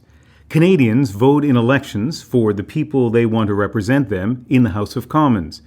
In each election, voters may re-elect the same members of the House of Commons or choose new ones. Members of the House of Commons are also known as Members of Parliament, or MPs. Under legislation passed by Parliament, federal elections must be held on the third Monday in October every 4 years following the most recent general election. The Prime Minister may ask the Governor-General to call an earlier election. Canada is divided into 308 electoral districts, also known as ridings or constituencies. An electoral district is a geographical area represented by a Member of Parliament, or MP. The citizens in each electoral district elect one MP who sits in the House of Commons to represent them as well as all Canadians. Canadian citizens who are 18 years old or older may run in a federal election. The people who run for office are called candidates. There can be many candidates in an electoral district.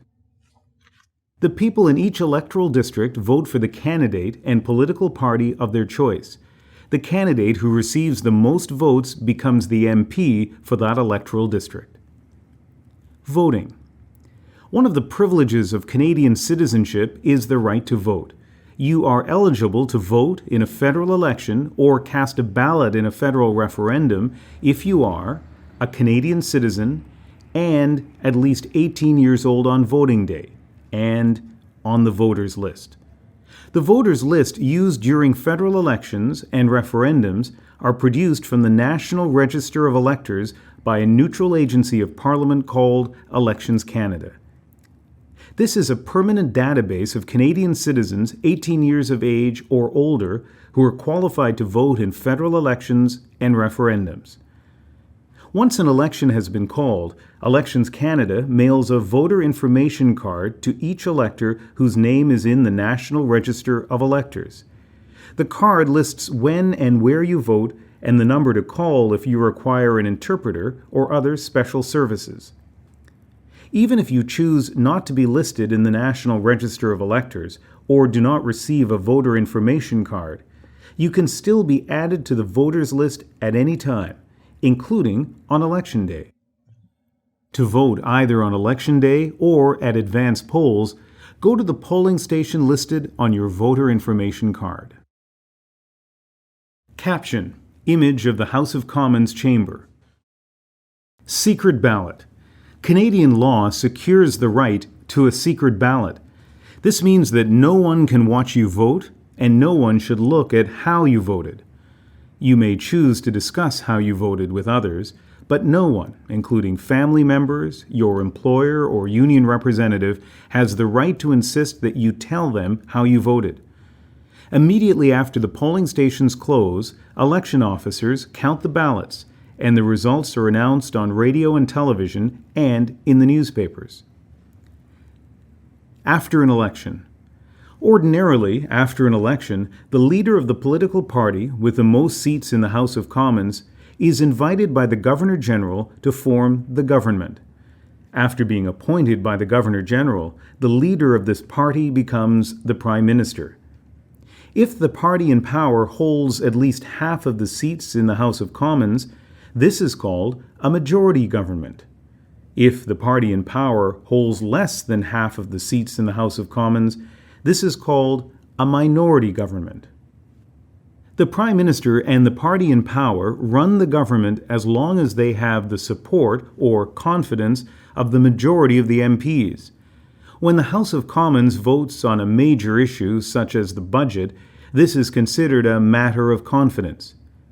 If a majority of the members of the House of Commons vote against a major government decision, the party in power is defeated, which usually results in the Prime Minister asking the Governor-General, on behalf of the sovereign, to call an election. The Prime Minister chooses the ministers of the Crown, most of them from among members of the House of Commons. Cabinet ministers are responsible for running the federal government departments. The Prime Minister and the Cabinet ministers are called the Cabinet, and they make important decisions about how the country is governed. They prepare the budget and propose most new laws. Their decisions can be questioned by all members of the House of Commons. The opposition party, with the most members of the House of Commons, is the official opposition, or Her Majesty's loyal opposition. The role of opposition parties is to peacefully oppose or try to improve government proposals. There are three major political parties currently represented in the House of Commons: the Conservative Party, Liberal Party, and New Democratic Party. Caption: Image of the House of Commons in session. Voting procedures during an election period. The following provides more information about voting in Canada. The Voter Information Card. Electors whose information is in the National Register of Electors will receive a Voter Information Card. This confirms that your name is on the voters list and states when and where you vote. If you do not receive a voter information card, call your local elections office to ensure that you are on the voters list. If you do not have the number, call Elections Canada in Ottawa at 1-800-463-6868. If you cannot or do not wish to vote on Election Day, you can vote at the advance polls or by special ballot. The dates and location are on your voter information card. On Election Day, go to your polling station. The location is on your voter information card. Bring this card and proof of your identity and address to the polling station. To mark your ballot, mark an X in the circle next to the name of the candidate of your choice. Your vote is secret. You will be invited to go behind the screen to mark your ballot. Once marked, fold it and present it to the poll officials.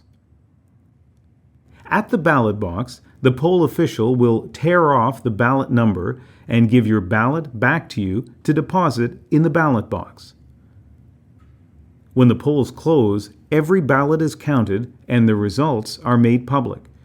You can see the results on television or on the Elections Canada website, www.elections.ca. Other levels of government in Canada. Local or municipal government plays an important role in the lives of our citizens. Municipal governments usually have a council that passes laws, called bylaws, that affect only the local community. The council usually includes a mayor or a reeve and councillors or aldermen. Municipalities are normally responsible for urban or regional planning, streets and roads, sanitation, such as garbage removal, snow removal, firefighting, ambulance, and other emergency services, recreation facilities, public transit, and some local health and social services. Most major urban centers have municipal police forces. Provincial, territorial, and municipal elections are held by secret ballot, but the rules are not the same as those for federal elections. It is important to find out the rules for voting in provincial, territorial, and local elections so that you can exercise your right to vote. The First Nations have band chiefs and councillors who have major responsibilities on First Nations reserves, including housing, schools, and other services. There is a number of provincial, regional, and national Aboriginal organizations that are a voice for First Nations, Métis, and Inuit people in their relationships with the federal, provincial, and territorial governments. The following information will help you understand the differences between federal, provincial, and territorial and municipal levels of government. At the federal government level, the elected officials are called members of parliament, or MPs. Some responsibilities at this level of government include national defense, foreign policy, citizenship, policing, international trade, criminal justice, Aboriginal affairs, immigration, agriculture, environment. Of these examples, immigration, agriculture, and the environment are shared responsibilities with the provincial or territorial level of government. At the provincial or territorial government level, the elected officials are called one of the following titles, depending on the province or territory: members of the Legislative Assembly, or MLAs, members of the National Assembly, or MNAs, members of the Provincial Parliament, or MPPs, or members of the House of Assembly, or MHAs. Some responsibilities at this level of government include education, healthcare, natural resources, highways, policing in Ontario and Quebec, property, and civil rights. At the municipal or local government level, the elected officials are called councillors or aldermen, and the senior elected official is called a mayor or reeve. Some responsibilities at this level of government include social and community health, recycling programs, transportation and utilities, snow removal, policing, firefighting, emergency services. Caption: Image of the Provincial Assembly in Charlottetown, Prince Edward Island. How much do you know about your government?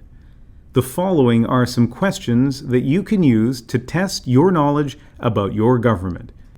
At the federal government level, who is Canada's head of state? What is the name of the representative of the Queen of Canada, the Governor General? What is the name of the Prime Minister, the head of government? What is the name of the political party in power? What is the name of the leader of the opposition? What is the name of the party representing Her Majesty's loyal opposition? What are the names of the other opposition parties and leaders?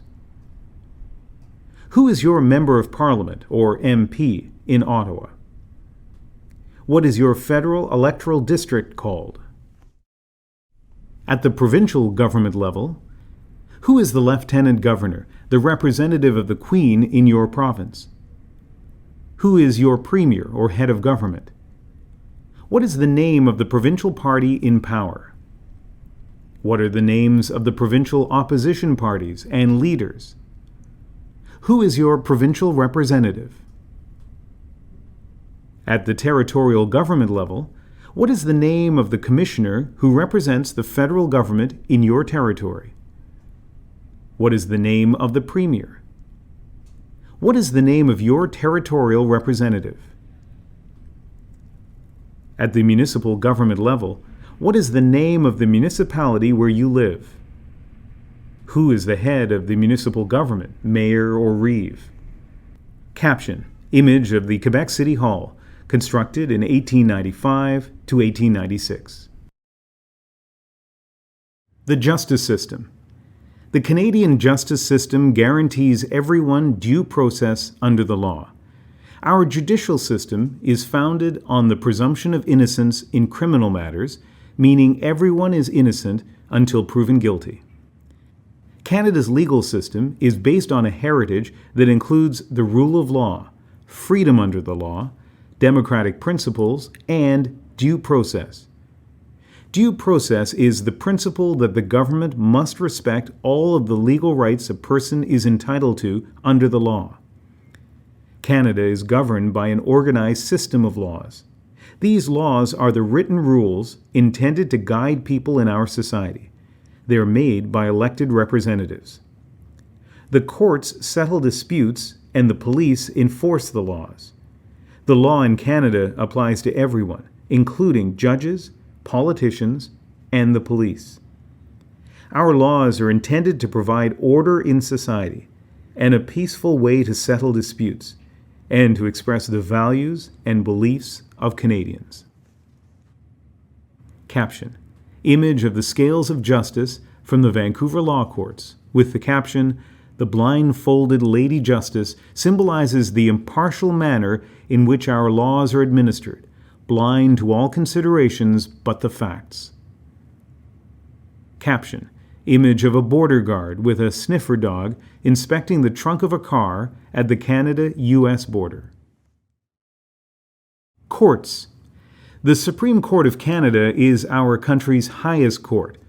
The Federal Court of Canada deals with matters concerning the federal government. In most provinces, there is an appeal court and a trial court, sometimes called the Court of Queen's Bench or the Supreme Court. There are also provincial courts for lesser offenses, family courts, traffic courts, and small claims courts for civil cases involving small sums of money. Police. The police are there to keep people safe and to enforce the law. You can ask the police for help in all kinds of situations. If there's been an accident, if someone has stolen something from you, if you're a victim of assault, if you see a crime taking place, or if someone you know has gone missing. There are different types of police in Canada. There are provincial police forces in Ontario and Quebec, and municipal police departments in all provinces. The Royal Canadian Mounted Police, or RCMP, enforce federal laws throughout Canada and serve as the provincial police in all provinces and territories except Ontario and Quebec, as well as in some municipalities. Remember, the police are there to help you. You can also question the police about their service or conduct if you feel you need to. Almost all police forces in Canada have a process by which you can bring your concerns to the police and seek action. Getting legal help. Lawyers can help you with legal problems and act for you in court. If you cannot pay for a lawyer, in most communities there are legal aid services available free of charge or at a low cost. Captions. Image of jury benches. Image of a police constable helping a young boy. Image of a prison with caption, "Prisons have an essential role in punishing criminals and deterring crime." Canadian symbols. Canada has many important symbols, objects, events, and people that have special meaning. Together, they help explain what it means to be Canadian and express our national identity. Important Canadian symbols have been discussed throughout this booklet. The Canadian Crown. The Crown has been a symbol of the state in Canada for 400 years. Canada has been a constitutional monarchy in its own right since Confederation in 1867 during Queen Victoria's reign. Queen Elizabeth II, who has been Queen of Canada since 1952, marked her Golden Jubilee in 2002 and celebrates her Diamond Jubilee, or 60 years as sovereign, in 2012. The Crown is a symbol of government, including Parliament, the legislatures, the courts, police services, and the Canadian Forces. Caption. Image of the Mace of the House of Commons in Ottawa. Flags in Canada. A new Canadian flag was raised for the first time in 1965. The red, white, red pattern comes from the flag of the Royal Military College, Kingston, founded in 1876.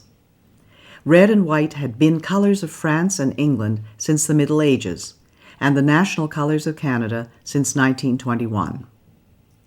The Union Jack is our official royal flag. The Canadian Red Ensign served as the Canadian flag for about 100 years. The provinces and territories also have flags that embody their distinct traditions. Captions. Image of the Canadian flag of 1965. Image of the Canadian Red Ensign with caption, "The Canadian Red Ensign served as the national flag for 100 years and has been carried officially by veterans since 2005. The maple leaf. The maple leaf is Canada's best-known symbol. Maple leaves were adopted as a symbol by French Canadians in the 1700s, have appeared on Canadian uniforms and insignia since the 1850s, and are carved into the headstones of our fallen soldiers buried overseas and in Canada. The fleur-de-lis. It is said that the lily flower, fleur-de-lis, was adopted by the French king in the year 496. It became the symbol of French royalty for more than 1,000 years, including the colony of New France. Revived at Confederation, the fleur-de-lis was included in the Canadian Red Ensign. In 1948, Quebec adopted its own flag, based on the cross and the fleur-de-lis. Coat of arms and motto. As an expression of national pride after the First World War, Canada adopted an official coat of arms and a national motto, A mare asquad mare, which in Latin means from sea to sea. The arms contain symbols of England, France, Scotland, and Ireland, as well as red maple leaves. Today, the arms can be seen on dollar bills, government documents, and public buildings. Caption. Image of the Royal Arms of Canada and of the Parliament. Image of the snowbirds with caption, "The snowbirds are a Canadian icon." The image shows 431 Air Demonstration Squadron. Parliament buildings. The towers, arches, sculptures, and stained glass of the Parliament buildings embody the French, English, and Aboriginal traditions and the Gothic Revival architecture popular in the time of Queen Victoria. The buildings were completed in the 1860s. The center block was destroyed by an accidental fire in 1916 and rebuilt in 1922. The library is the only part of the original building remaining. The Peace Tower was completed in 1927 in memory of the First World War. The memorial chamber within the tower contains the Books of Remembrance, in which are written the names of soldiers, sailors, and airmen who died serving Canada in wars or while on duty. The provincial legislatures are architectural treasures. The Quebec National Assembly is built in the French Second Empire style, while the legislatures of the other provinces are Baroque, Romanesque, and neoclassical, reflecting the Greco-Roman heritage of Western civilization in which democracy originated. Popular sports. Hockey is Canada's most popular spectator sport and is considered to be the national winter sport. Ice hockey was developed in Canada in the 1800s. The National Hockey League plays for the championship Stanley Cup, donated by Lord Stanley, the Governor-General, in 1892. The Clarkson Cup, established in 2005 by Adrian Clarkson, the 26th Governor-General and the first of Asian origin, is awarded for women's hockey. Many young Canadians play hockey at school, in a hockey league, or on quiet streets, road hockey or street hockey, and are taken to the hockey rink by their parents. Canadian children have collected hockey cards for generations.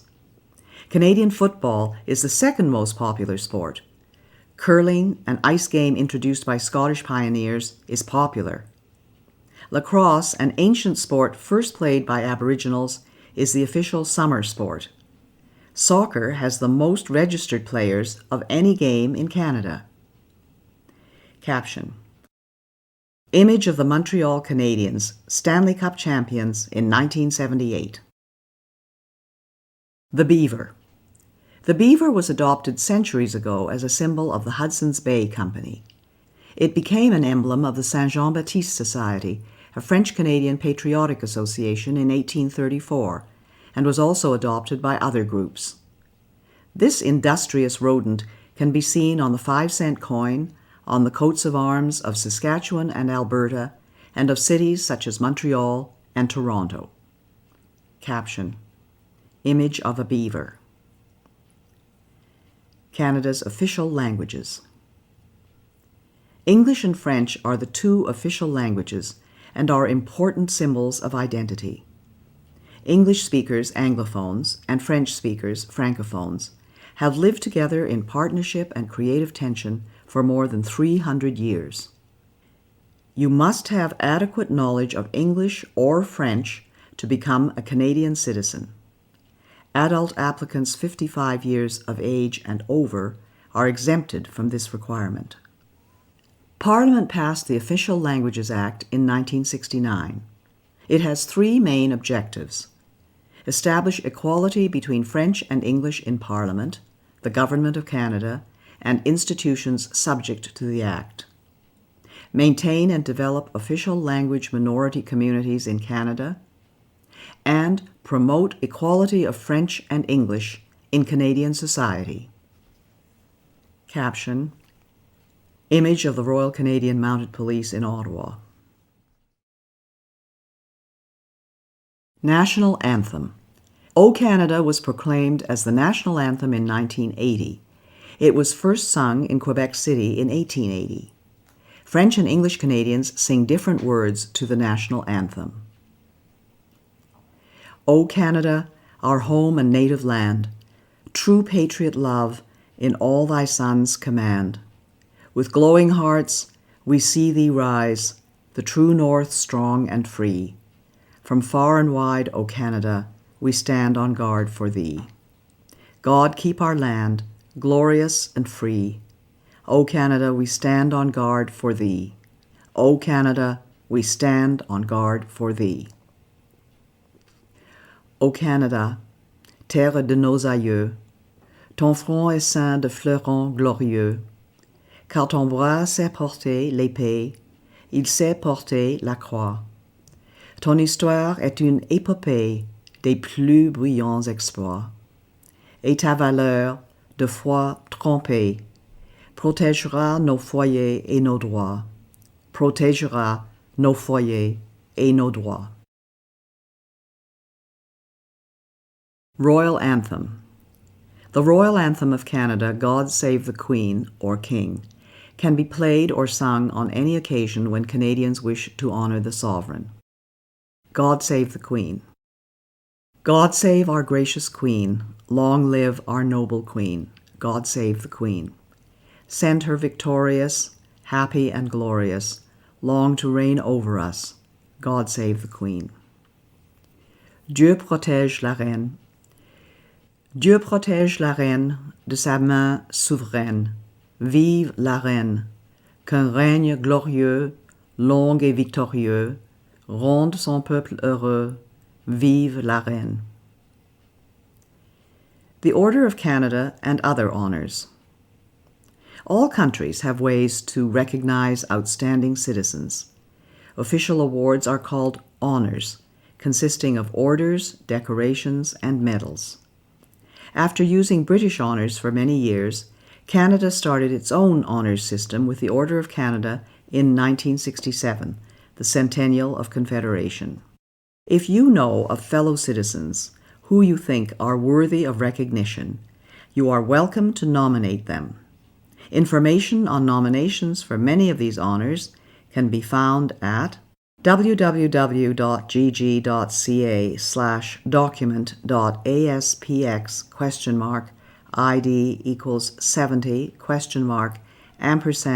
$LAN = ENG. Caption. Image of Oscar Peterson with caption. Jazz pianist Oscar Peterson receives the Order of Canada from Roland Michener, the 20th Governor-General, in 1973. In the center are Nora Michener and a portrait of Vincent Massey, the 18th Governor-General. The Victoria Cross. The Victoria Cross, VC, is the highest honor available to Canadians and is awarded for the most conspicuous bravery, a daring or preeminent act of valor or self-sacrifice, or extreme devotion to duty in the presence of the enemy. The VC has been awarded to 96 Canadians since 1854. 6 recipients are included below with their images. Then Lieutenant Alexander Roberts Dunn, born in present-day Toronto, served in the British Army in the charge of the Light Brigade at Balaclava, 1854, in the Crimean War, and was the first Canadian to be awarded the Victoria Cross. Able seaman William Hall of Horton, Nova Scotia, whose parents were American slaves, was the first black man to be awarded the VC for his role in the Siege of Lucknow during the Indian Rebellion of 1857. Corporal Philip Konowal, born in Ukraine, showed exceptional courage in the Battle of Hill 70 in 1917 and became the first member of the Canadian Corps not born in the British Empire to be awarded the VC. Flying ace Captain Billy Bishop, born in Owen Sound, Ontario, earned the VC in the Royal Flying Corps during the First World War and was later an honorary Air Marshal of the Royal Canadian Air Force. Captain Paul Triquet of Cabano, Quebec, earned the VC leading his men and a handful of tanks in the attack on Casa Berardi in Italy in 1943 during the Second World War, and was later a brigadier. Lieutenant Robert Hampton Gray, a Navy pilot born in Trail, BC, was killed while bombing and sinking a Japanese warship in August 1945, a few days before the end of the Second World War, and was the last Canadian to receive the VC to date. National public holidays and other important dates. The following are some national holidays and important dates in Canada. New Year's Day is January 1st. Sir John A. Macdonald Day is January 11th. Good Friday is the Friday immediately preceding Easter Sunday. Easter Monday is the Monday immediately following Easter Sunday. Vimy Day is April 9th. Victoria Day is the Monday preceding May 25th, which is the Sovereign's birthday. Fête Nationale is a holiday celebrated in Quebec on June 24th, which is the feast of St. John the Baptist. Canada Day is July 1st. Labor Day is the first Monday of September. Thanksgiving Day is the second Monday of October. Remembrance Day is November 11th. Sir Wilfrid Laurier Day is November 20th. Christmas Day is December 25th. Boxing Day is December 26th. Canada's economy, a trading nation. Canada has always been a trading nation, and commerce remains the engine of economic growth. As Canadians, we could not maintain our standard of living without engaging in trade with other nations. In 1988, Canada enacted free trade with the United States. Mexico became a partner in 1994 in the broader North American Free Trade Agreement, NAFTA, with over 444 million people and over $1 trillion in merchandise trade in 2008. Today, Canada has one of the 10 largest economies in the world and is part of the G8 group of leading industrialized countries, with the United States, Germany, the United Kingdom, Italy, France, Japan, and Russia. Canada's economy includes 3 main types of industries. Service industries provide thousands of different jobs in areas like transportation, education, healthcare, construction, banking, communications, retail services, tourism, and government. More than 75% of working Canadians now have jobs in service industries. Manufacturing industries make products to sell in Canada and around the world. Manufactured products include paper, high-technology equipment, aerospace technology, automobiles, machinery, food, clothing, and many other goods. Our largest international trading partner is the United States. Natural resources industries include forestry, fishing, agriculture, mining, and energy. These industries have played an important part in the country's history and development. Today, the economy of many areas of the country still depends on developing natural resources, and a large percentage of Canada's exports are natural resources commodities. Caption: Images of a lumber truck, of oil pump jacks in Alberta, of Atlantic lobster, and of a hydroelectric dam on the Saguenay River, Quebec. Canada enjoys close relations with the United States, and each is the other's largest trading partner. Over 3/4 of Canadian exports are destined for the USA. In fact, we have the biggest bilateral trading relationship in the world. Integrated Canada-USA supply chains compete with the rest of the world. Canada exports billions of dollars worth of energy products, industrial goods, machinery, equipment, automotive, agricultural, fishing and forestry products, and consumer goods every year. Millions of Canadians and Americans cross every year and in safety what is traditionally known as the world's longest undefended border. At Blaine in the state of Washington, the Peace Arch, inscribed with the words, "Children of a common mother" and "Brethren dwelling together in unity," symbolizes our close ties and common interests. Caption: Images of a car assembly plant in Oakville, Ontario, of the Port of Vancouver, of a research laboratory, of RIM's BlackBerry device, and of ice wine grapes in the Niagara region in Ontario. Canada's regions. Canada is the second largest country on Earth, with 10 million square kilometers. 3 oceans line Canada's frontiers: the Pacific Ocean in the west, the Atlantic Ocean in the east, and the Arctic Ocean to the north. Along the southern edge of Canada lies the Canada-United States boundary. Both Canada and the USA are committed to a safe, secure, and efficient frontier. The regions of Canada. Canada includes many different geographical areas and 5 distinct regions, which are the Atlantic Provinces, Central Canada, the Prarie Provinces, the West Coast, and the Northern Territories. The national capital. Ottawa, located on the Ottawa River, was chosen as the capital in 1857 by Queen Victoria, the great-great-grandmother of Queen Elizabeth II. Today, it is Canada's 4th largest metropolitan area.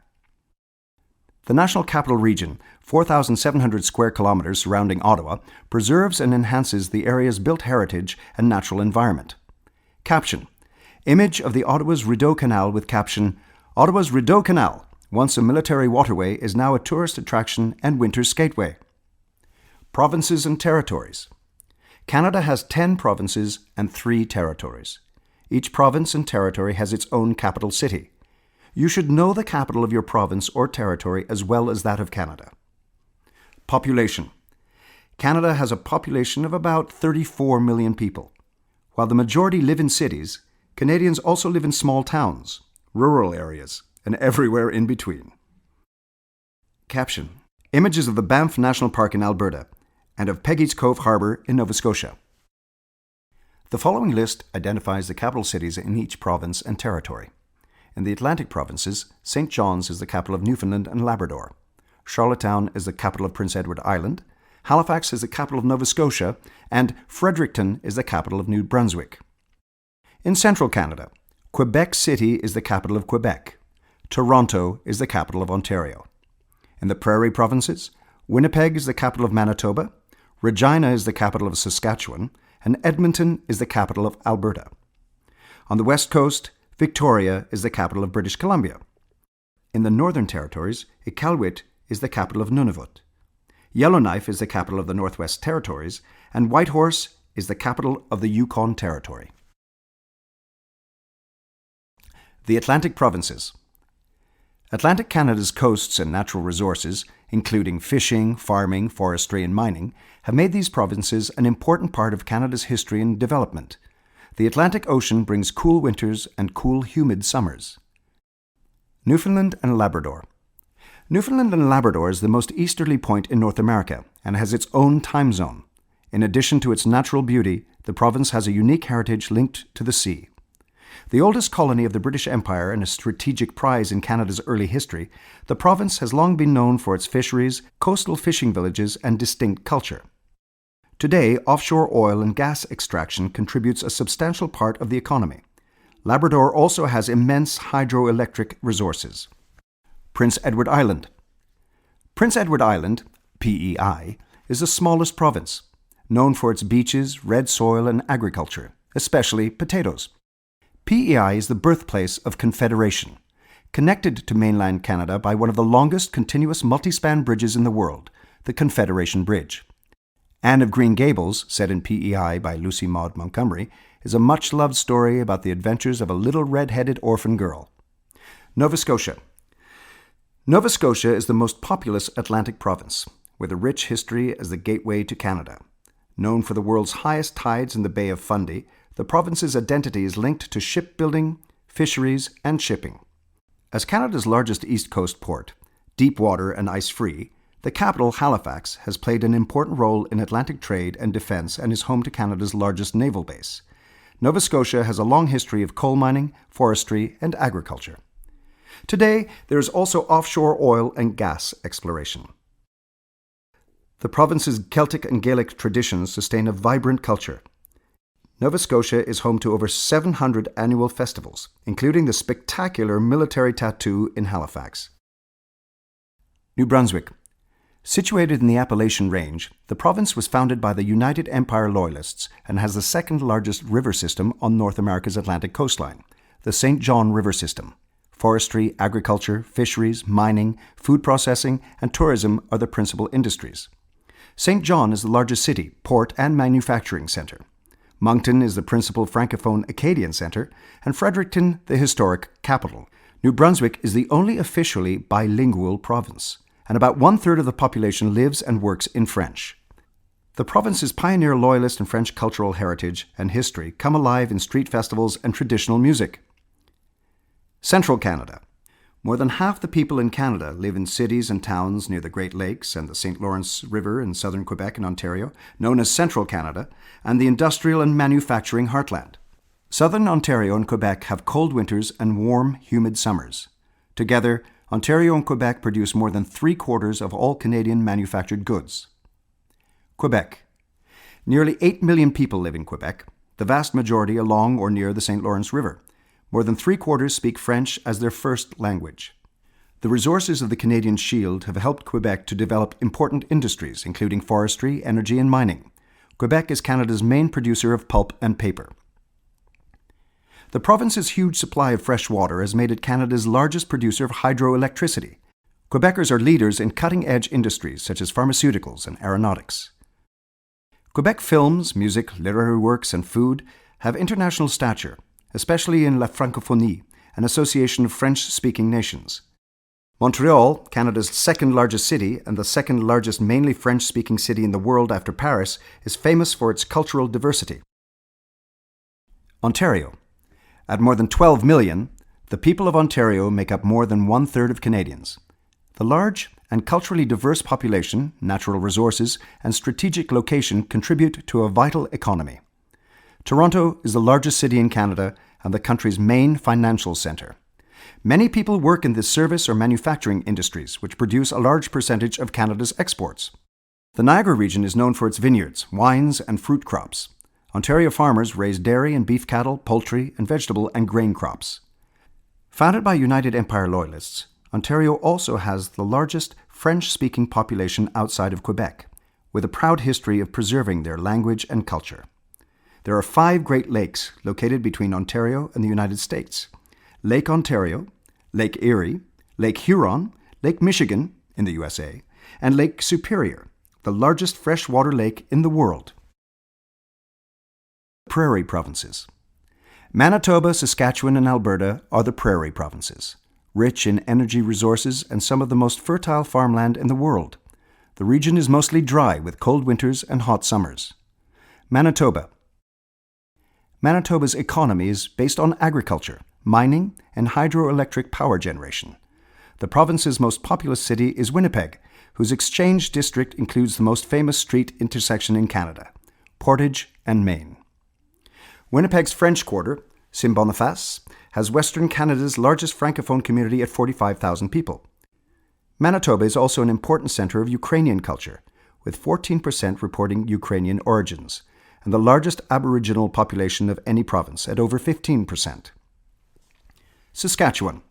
Saskatchewan, once known as the breadbasket of the world and the wheat province, has 40% of the arable land in Canada and is the country's largest producer of grains and oilseeds. It also boasts the world's richest deposits of uranium and potash used in fertilizer and produces oil and natural gas.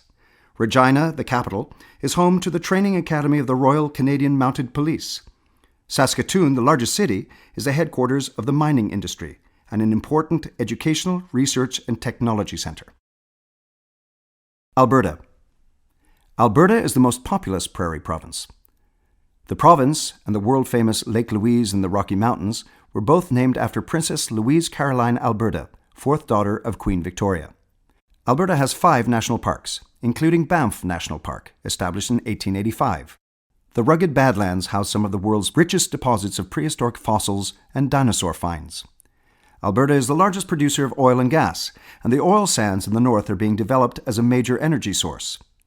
Alberta is also renowned for agriculture, especially for the vast cattle ranches that make Canada one of the world's major beef producers. The West Coast. British Columbia is known for its majestic mountains and as Canada's Pacific Gateway. The Port of Vancouver, Canada's largest and busiest, handles billions of dollars in goods traded around the world. Warm air streams from the Pacific Ocean gives the BC coast a temperate climate. British Columbia. British Columbia, or BC, on the Pacific coast, is Canada's westernmost province, with a population of 4 million. The Port of Vancouver is our gateway to the Asia-Pacific. About 1/2 of all the goods produced in BC are forestry products, including lumber, newsprint, and pulp and paper products, the most valuable forestry industry in Canada. BC is also known for mining, fishing, and the fruit orchards and wine industry of the Okanagan Valley. BC has the most extensive park system in Canada, with approximately 600 provincial parks. The province's large Asian communities have made Chinese and Punjabi the most spoken languages in the cities after English. The capital, Victoria, is a tourist centre and headquarters of the Navy's Pacific Fleet. The Northern Territories. The Northwest Territories, Nunavut, and Yukon contain 1/3 of Canada's landmass but have a population of only 100,000 people. There are gold, lead, copper, diamond, and zinc mines. Oil and gas deposits are being developed. The North is often referred to as the land of the midnight sun because at the height of summer, daylight can last up to 24 hours. In the winter, the sun disappears and darkness sets in for 3 months. The Northern Territories have long, cold winters and short, cool summers. Much of the north is made up of tundra, the vast rocky Arctic plain. Because of the cold Arctic climate, there are no trees on the tundra and the soil is permanently frozen. Some continue to earn a living by hunting, fishing, and trapping. Inuit art is sold throughout Canada and around the world. Yukon. Thousands of miners came to the Yukon during the gold rush of the 1890s. As celebrated in the poetry of Robert W. Service, mining remains a significant part of the economy. The White Pass and Yukon Railway opened from Skagway in neighboring Alaska to the territorial capital, Whitehorse, in 1900, and provides a spectacular tourist excursion across precipitous passes and bridges. Yukon holds the record for the coldest temperature ever recorded in Canada, minus 63 degrees Celsius. Caption. Images of Mount Logan and Sir William Logan with caption. Mount Logan, located in the Yukon, is the highest mountain in Canada. It is named in honor of Sir William Logan, a world-famous geologist, born in Montreal in 1798 to Scottish immigrant parents. Logan founded and directed the Geological Survey of Canada from 1842 to 1869 and is considered one of Canada's greatest scientists. Northwest Territories. The Northwest Territories, NWT, were originally made up in 1870 from Rupert's Land and the Northwestern Territory. The capital, Yellowknife, with a population of 20,000, is called the Diamond Capital of North America. More than half the population is Aboriginal, Dene, Inuit, and Métis. The Mackenzie River, at 4,200 kilometers, is the second longest river system in North America after the Mississippi and drains an area of 1.8 million square kilometers. Nunavut. Nunavut, meaning our land in Inuktitut, was established in 1999 from the eastern part of the Northwest Territories, including all of the former district of Keewatin. The capital is Iqaluit, formerly Frobisher Bay, named after the English explorer Martin Frobisher, who penetrated the uncharted Arctic for Queen Elizabeth I in 1576. The 19-member Legislative Assembly chooses a premier and ministers by consensus. The population is about 85% Inuit, and Inuktitut is an official language and the first language in schools. Captions. Image of an Inuit boy in Nunavut. Image of a caribou with caption. The caribou, also called reindeer, is a popular game for hunters and a symbol of Canada's north. The Canadian Rangers. Canada's vast north brings security and sovereignty challenges. Dealing with harsh weather conditions in an isolated region, the Canadian Rangers, part of the Canadian Forces Reserves, militia, play a key role.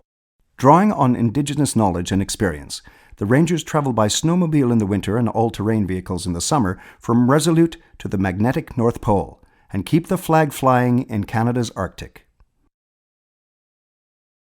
Study questions. One of the basic requirements of citizenship is to demonstrate that you have adequate knowledge of Canada. The citizenship test is used to assess your knowledge of Canada and the rights and responsibilities of being a citizen in Canada. All the citizenship test questions are based on information provided in this study guide. You will be asked about facts and ideas presented in the guide. The following questions are similar to the questions that are found on the citizenship test. Use these questions to prepare for your test.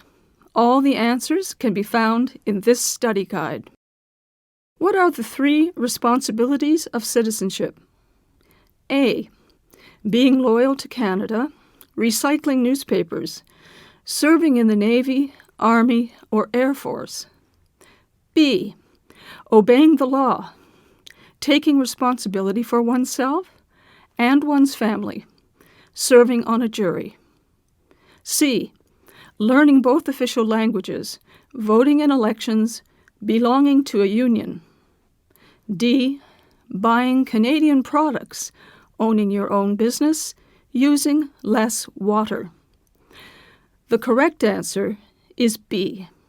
Obeying the law, taking responsibility for oneself and one's family, serving on a jury. What is the meaning of the Remembrance Day poppy? A. To remember our sovereign, Queen Elizabeth II. B. To celebrate Confederation. C. To honor prime ministers who have died. D. To remember the sacrifice of Canadians who have served or died in wars up to the present day. The correct answer is D. To remember the sacrifice of Canadians who have served or died in wars up to the present day. 3. How are members of Parliament chosen? A. They are appointed by the United Nations. B. They are chosen by the provincial premiers. C. They are elected by voters in their local constituency or riding. D. They are elected by landowners and police chiefs. The correct answer is C. They are elected by voters in their local constituency or riding. Other study questions. The following are some other study questions that you can use to prepare for the citizenship test. Name 2 key documents that contain our rights and freedoms. Identify 4 rights that Canadians enjoy. Name 4 fundamental freedoms that Canadians enjoy. What is meant by the equality of women and men? What are some examples of taking responsibility for yourself and your family? Who were the founding peoples of Canada? Who are the Métis? What does the word Inuit mean? What is meant by the term responsible government? Who was Sir Louis Hippolyte Lafontaine? What did the Canadian Pacific Railway symbolize? What does Confederation mean? What is the significance of the discovery of insulin by Sir Frederick Banting and Charles Best? What does it mean to say that Canada is a constitutional monarchy? What are the 3 branches of government? What is the difference between the role of the Queen and that of the Prime Minister? What is the highest honor that Canadians can receive? When you go to vote on Election Day, what do? Who is entitled to vote in Canadian federal elections? In Canada, are you obliged to tell other people how you voted? After an election, which party forms the government? Who is your member of Parliament? What are the 3 levels of government? What is the role of the courts in Canada? In Canada, are you allowed to question the police about their service or conduct? Name 2 Canadian symbols. What provinces are referred to as the Atlantic provinces? What is the capital of the province or territory that you live in? For more information about Canadian citizenship, you can obtain citizenship application information and take advantage of the many resources that are available by telephone. For all areas within Canada, the toll-free call centre number is 1-888-242-2100. Online, you can visit the Citizenship and Immigration website at www.cic.gc.ca.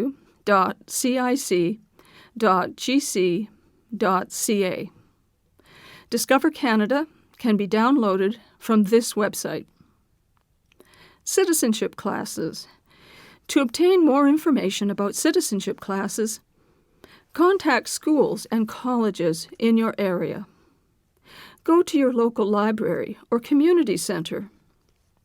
Contact local settlement agencies or ethnocultural associations. For more information about Canada, ask a librarian to help you find books and videos about Canada. You could begin by asking for these books. The Canada Yearbook, published by Statistics Canada. Canada, a Portrait, published by Statistics Canada. How Canadians Govern Themselves, by Eugene Forsey. It can be found online at the Library of Parliament at www.parl.gc.ca.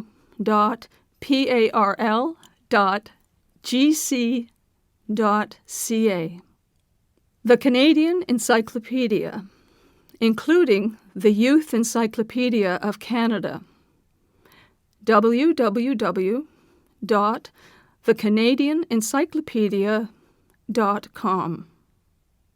The Story of Canada, written by Janet Lunn and Christopher Moore, published by Leicester Publishing Limited.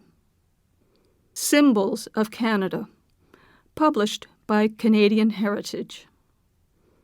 A Crown of Maples, published by Canadian Heritage. Canada, A People's History, Canadian Broadcasting Corporation. Canada's History, published by Canada's National History Society. Kayak, Canada's history magazine for kids, published by Canada's National History Society. For more information about federal programs and services, you can obtain information about Canada by telephone or on the Internet. By telephone, call toll-free 1-800-O-CANADA, 1-800-622-6232, or 1-800-465-7735 TTY. Internet. The Government of Canada website contains information about many government programs and services. It can be found at www.canada.gc.ca. The following are other websites of interest that provide information on topics found in this guide. Websites about Canada. The Crown and Governor-General, www.gg.ca.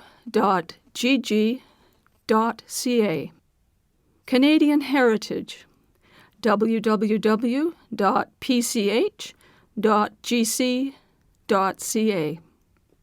Atlas of Canada, atlas.nrcan.gc.ca/site/index.html.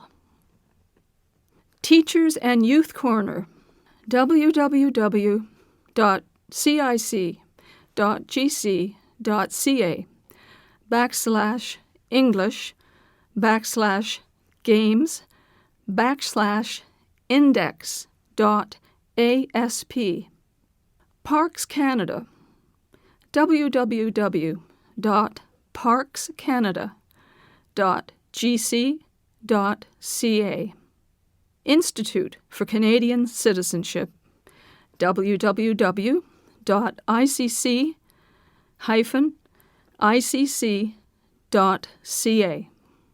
The Historica Dominion Institute, www.historica-dominion.ca. The Canadian Experience, a civic literacy project for the new mainstream, www.cdnexperience.ca. Websites about Canadian history: Canadian Confederation, www.collectionscanada.gc.ca/confederation-e.html. Confederation for Kids, www.confederation-kids-index-e.html. First Among Equals, the Prime Minister in Canadian Life and Politics, www.collectionscanada.gc.ca/Prime Ministers. Virtual Museum of Canada, www.virtualmuseum.ca. Canadian War Museum, www.warmuseum.ca.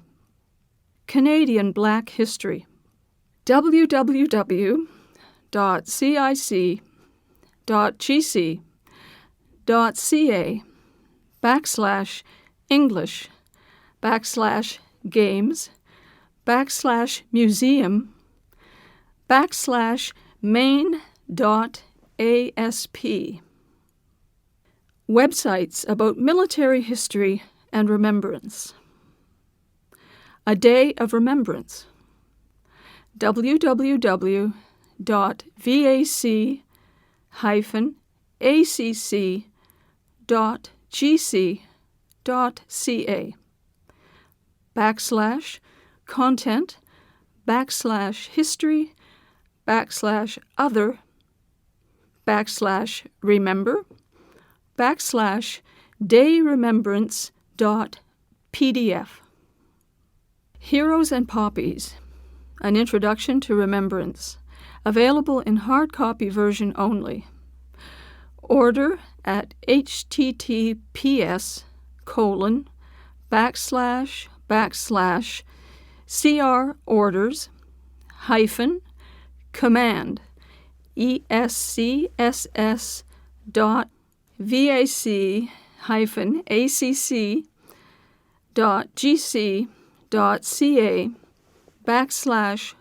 order.php://m=item_list_c=, education kits.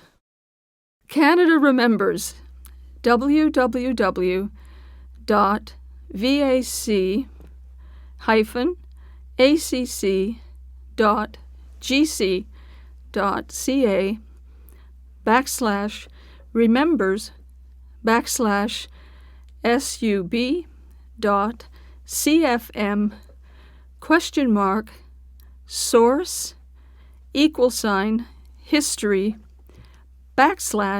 /info sheets. Historical booklets, www.vac-remembers/source=history /series. Websites about government. Parliament of Canada, www.parl.gc.ca.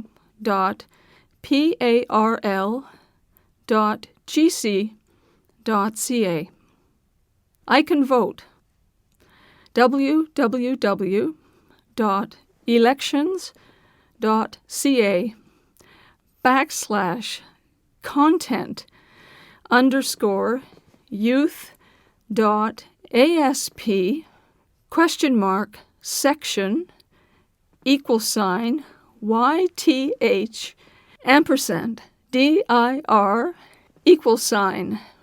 $RES/GEN/CAN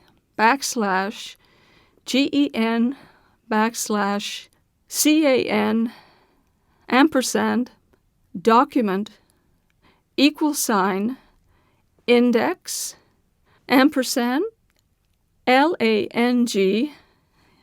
$lang $E text only $false. Canada's System of Justice, www.justice.gc.ca/ENG/PUB/JUST.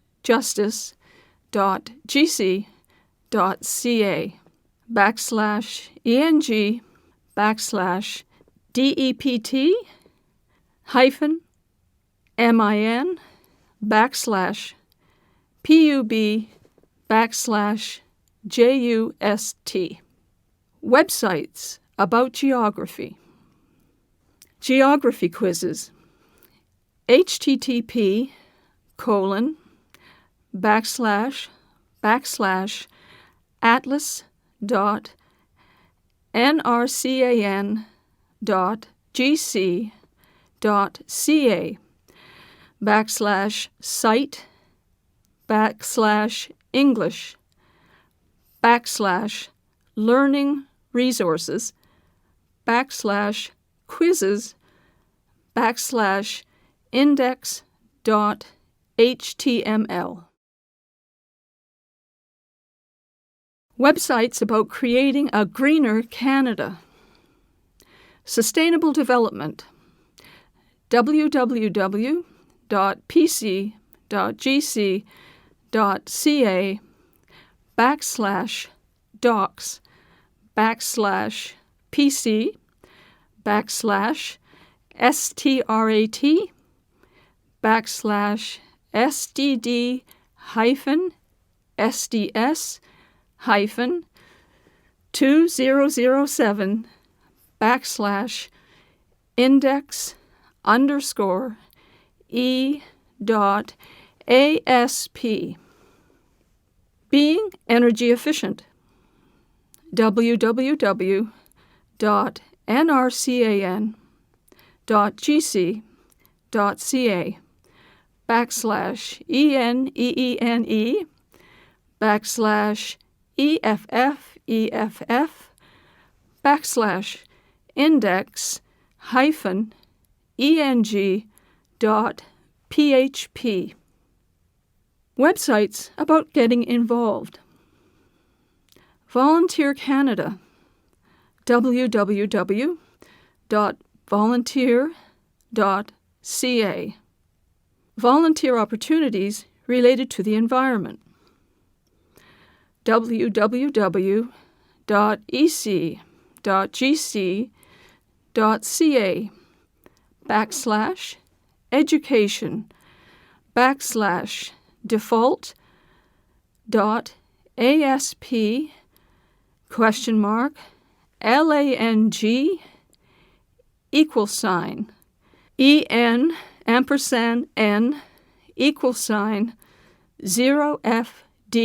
2-1F-B8-1. Websites about travel in Canada. Newfoundland and Labrador, www.newfoundlandlabrador.com. Prince Edward Island, www.gentleisland.com. Nova Scotia, www.novascotia.com. New Brunswick, www.tourismnewbrunswick.ca. Quebec, www.bonjourquebec.com. Ontario, www.ontariotravel.net. Manitoba, www.travelmanitoba.com. Saskatchewan, www.sasktourism.com. Alberta, www.travelalberta.com. British Columbia, www.hellobc.com. Nunavut, www.nunavuttourism.com. Northwest Territories, www.spectacularnwt.com. Yukon Territory, www.travelyukon.com. Caption: Image of the Confederation Bridge with caption. The Confederation Bridge joins the provinces of New Brunswick and Prince Edward Island. At almost 13 kilometers in length, the bridge is the longest in the world to cross water that freezes in winter. Acknowledgements. The following Government of Canada departments and agencies were involved in the development of Discover Canada: Canadian Heritage, Canadian Human Rights Commission, Citizenship and Immigration Canada, Office of the Commissioner of Official Languages, Elections Canada, Environment Canada, Indian and Northern Affairs Canada, Industry Canada, Justice Canada, Library and Archives Canada, Library of Parliament, Natural Resources Canada, Parks Canada, Veterans Affairs Canada. The following organizations were involved in the development of Discover Canada: Canada's National History Society, Fédération de communautés francophones et acadiennes du Canada, FCFA,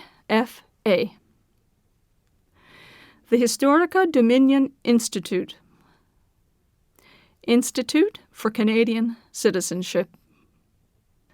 The following individuals were involved in the development of Discover Canada: Dr. Janet Azenstadt, Mr. Curtis Barlow, Dr. Randy Boyagoda, Mr. Marc Chalafaux, General Jean de Castellan, the Right Honourable Adrian Clarkson, Mr. Andrew Cohen, Mr. Alex Colville, Ms. Anne Dadson, Dr. Xavier Gelina, Dr. Jack Granatstein, Mr. Rudyard Griffiths, Dr. Linda Haverstock, Dr. Peter Henshaw, Dr. D. Michael Jackson, Senator Serge Joel, Dr. Margaret McMillan, Dr. Christopher McCreary, Mr. James Marsh, Father Jacques Monet, Dr. Jim Miller, Ms. Deborah Morrison, Dr. Desmond Morton, Mr. Bernard Potier, Mr. Colin Robertson, Dr. John Ralston Saul. Authorities. The following are the legal authorities under which Canada's Citizenship Program is administered. Section 5 of the Citizenship Act. Section 5, subsection 1. The Minister shall grant citizenship to any person who has an adequate knowledge of Canada and the responsibilities and privileges of citizenship. Section 15 of the Citizenship Regulations. Knowledge of Canada and citizenship criteria. Section 15, subsection 1. A person is considered to have an adequate knowledge of Canada if they demonstrate, based on their responses to questions prepared by the Minister, that they know the national symbols of Canada and have a general understanding of the following subjects. A. The chief characteristics of Canadian political and military history. B. The chief characteristics of Canadian social and cultural history. C. The chief characteristics of Canadian physical and political geography. D. The chief characteristics of the Canadian system of government as a constitutional monarchy. And E. Characteristics of Canada other than those referred to in paragraphs A to D. Section 15, subsection 2. A person is considered to have an adequate knowledge of the responsibilities and privileges of citizenship if they demonstrate, based on the responses to questions prepared by the Minister, that they have a general understanding of the following subjects. A. Participation in the Canadian democratic process. B. Participation in Canadian society, including volunteerism, respect for the environment, and the protection of Canada's natural, cultural, and architectural heritage. C. Respect for the rights, freedoms, and obligations set out in the laws of Canada. And D. The responsibilities and privileges of citizenship other than those referred to in paragraphs A to C. Memorable quotes. For here in Canada, I want the marble to remain the marble, the granite to remain the granite, the oak to remain the oak, and out of these elements I would build a nation great among the nations of the world. Sir Wilfrid Laurier, 7th Prime Minister of Canada, July 11, 1896 to October 6, 1911. I am a Canadian, free to speak without fear, free to worship in my own way, free to stand for what I think right, free to oppose what I believe wrong, or free to choose those who shall govern my country. This heritage of freedom I pledge to uphold for myself and all mankind. John Diefenbaker, 13th Prime Minister of Canada, June 21, 1957 to April 22, 1963. These quotes do not need to be learned for the citizenship test. Caption: Image of Team Canada, who won the gold medal in men's hockey during the 2010 Winter Olympics in Vancouver.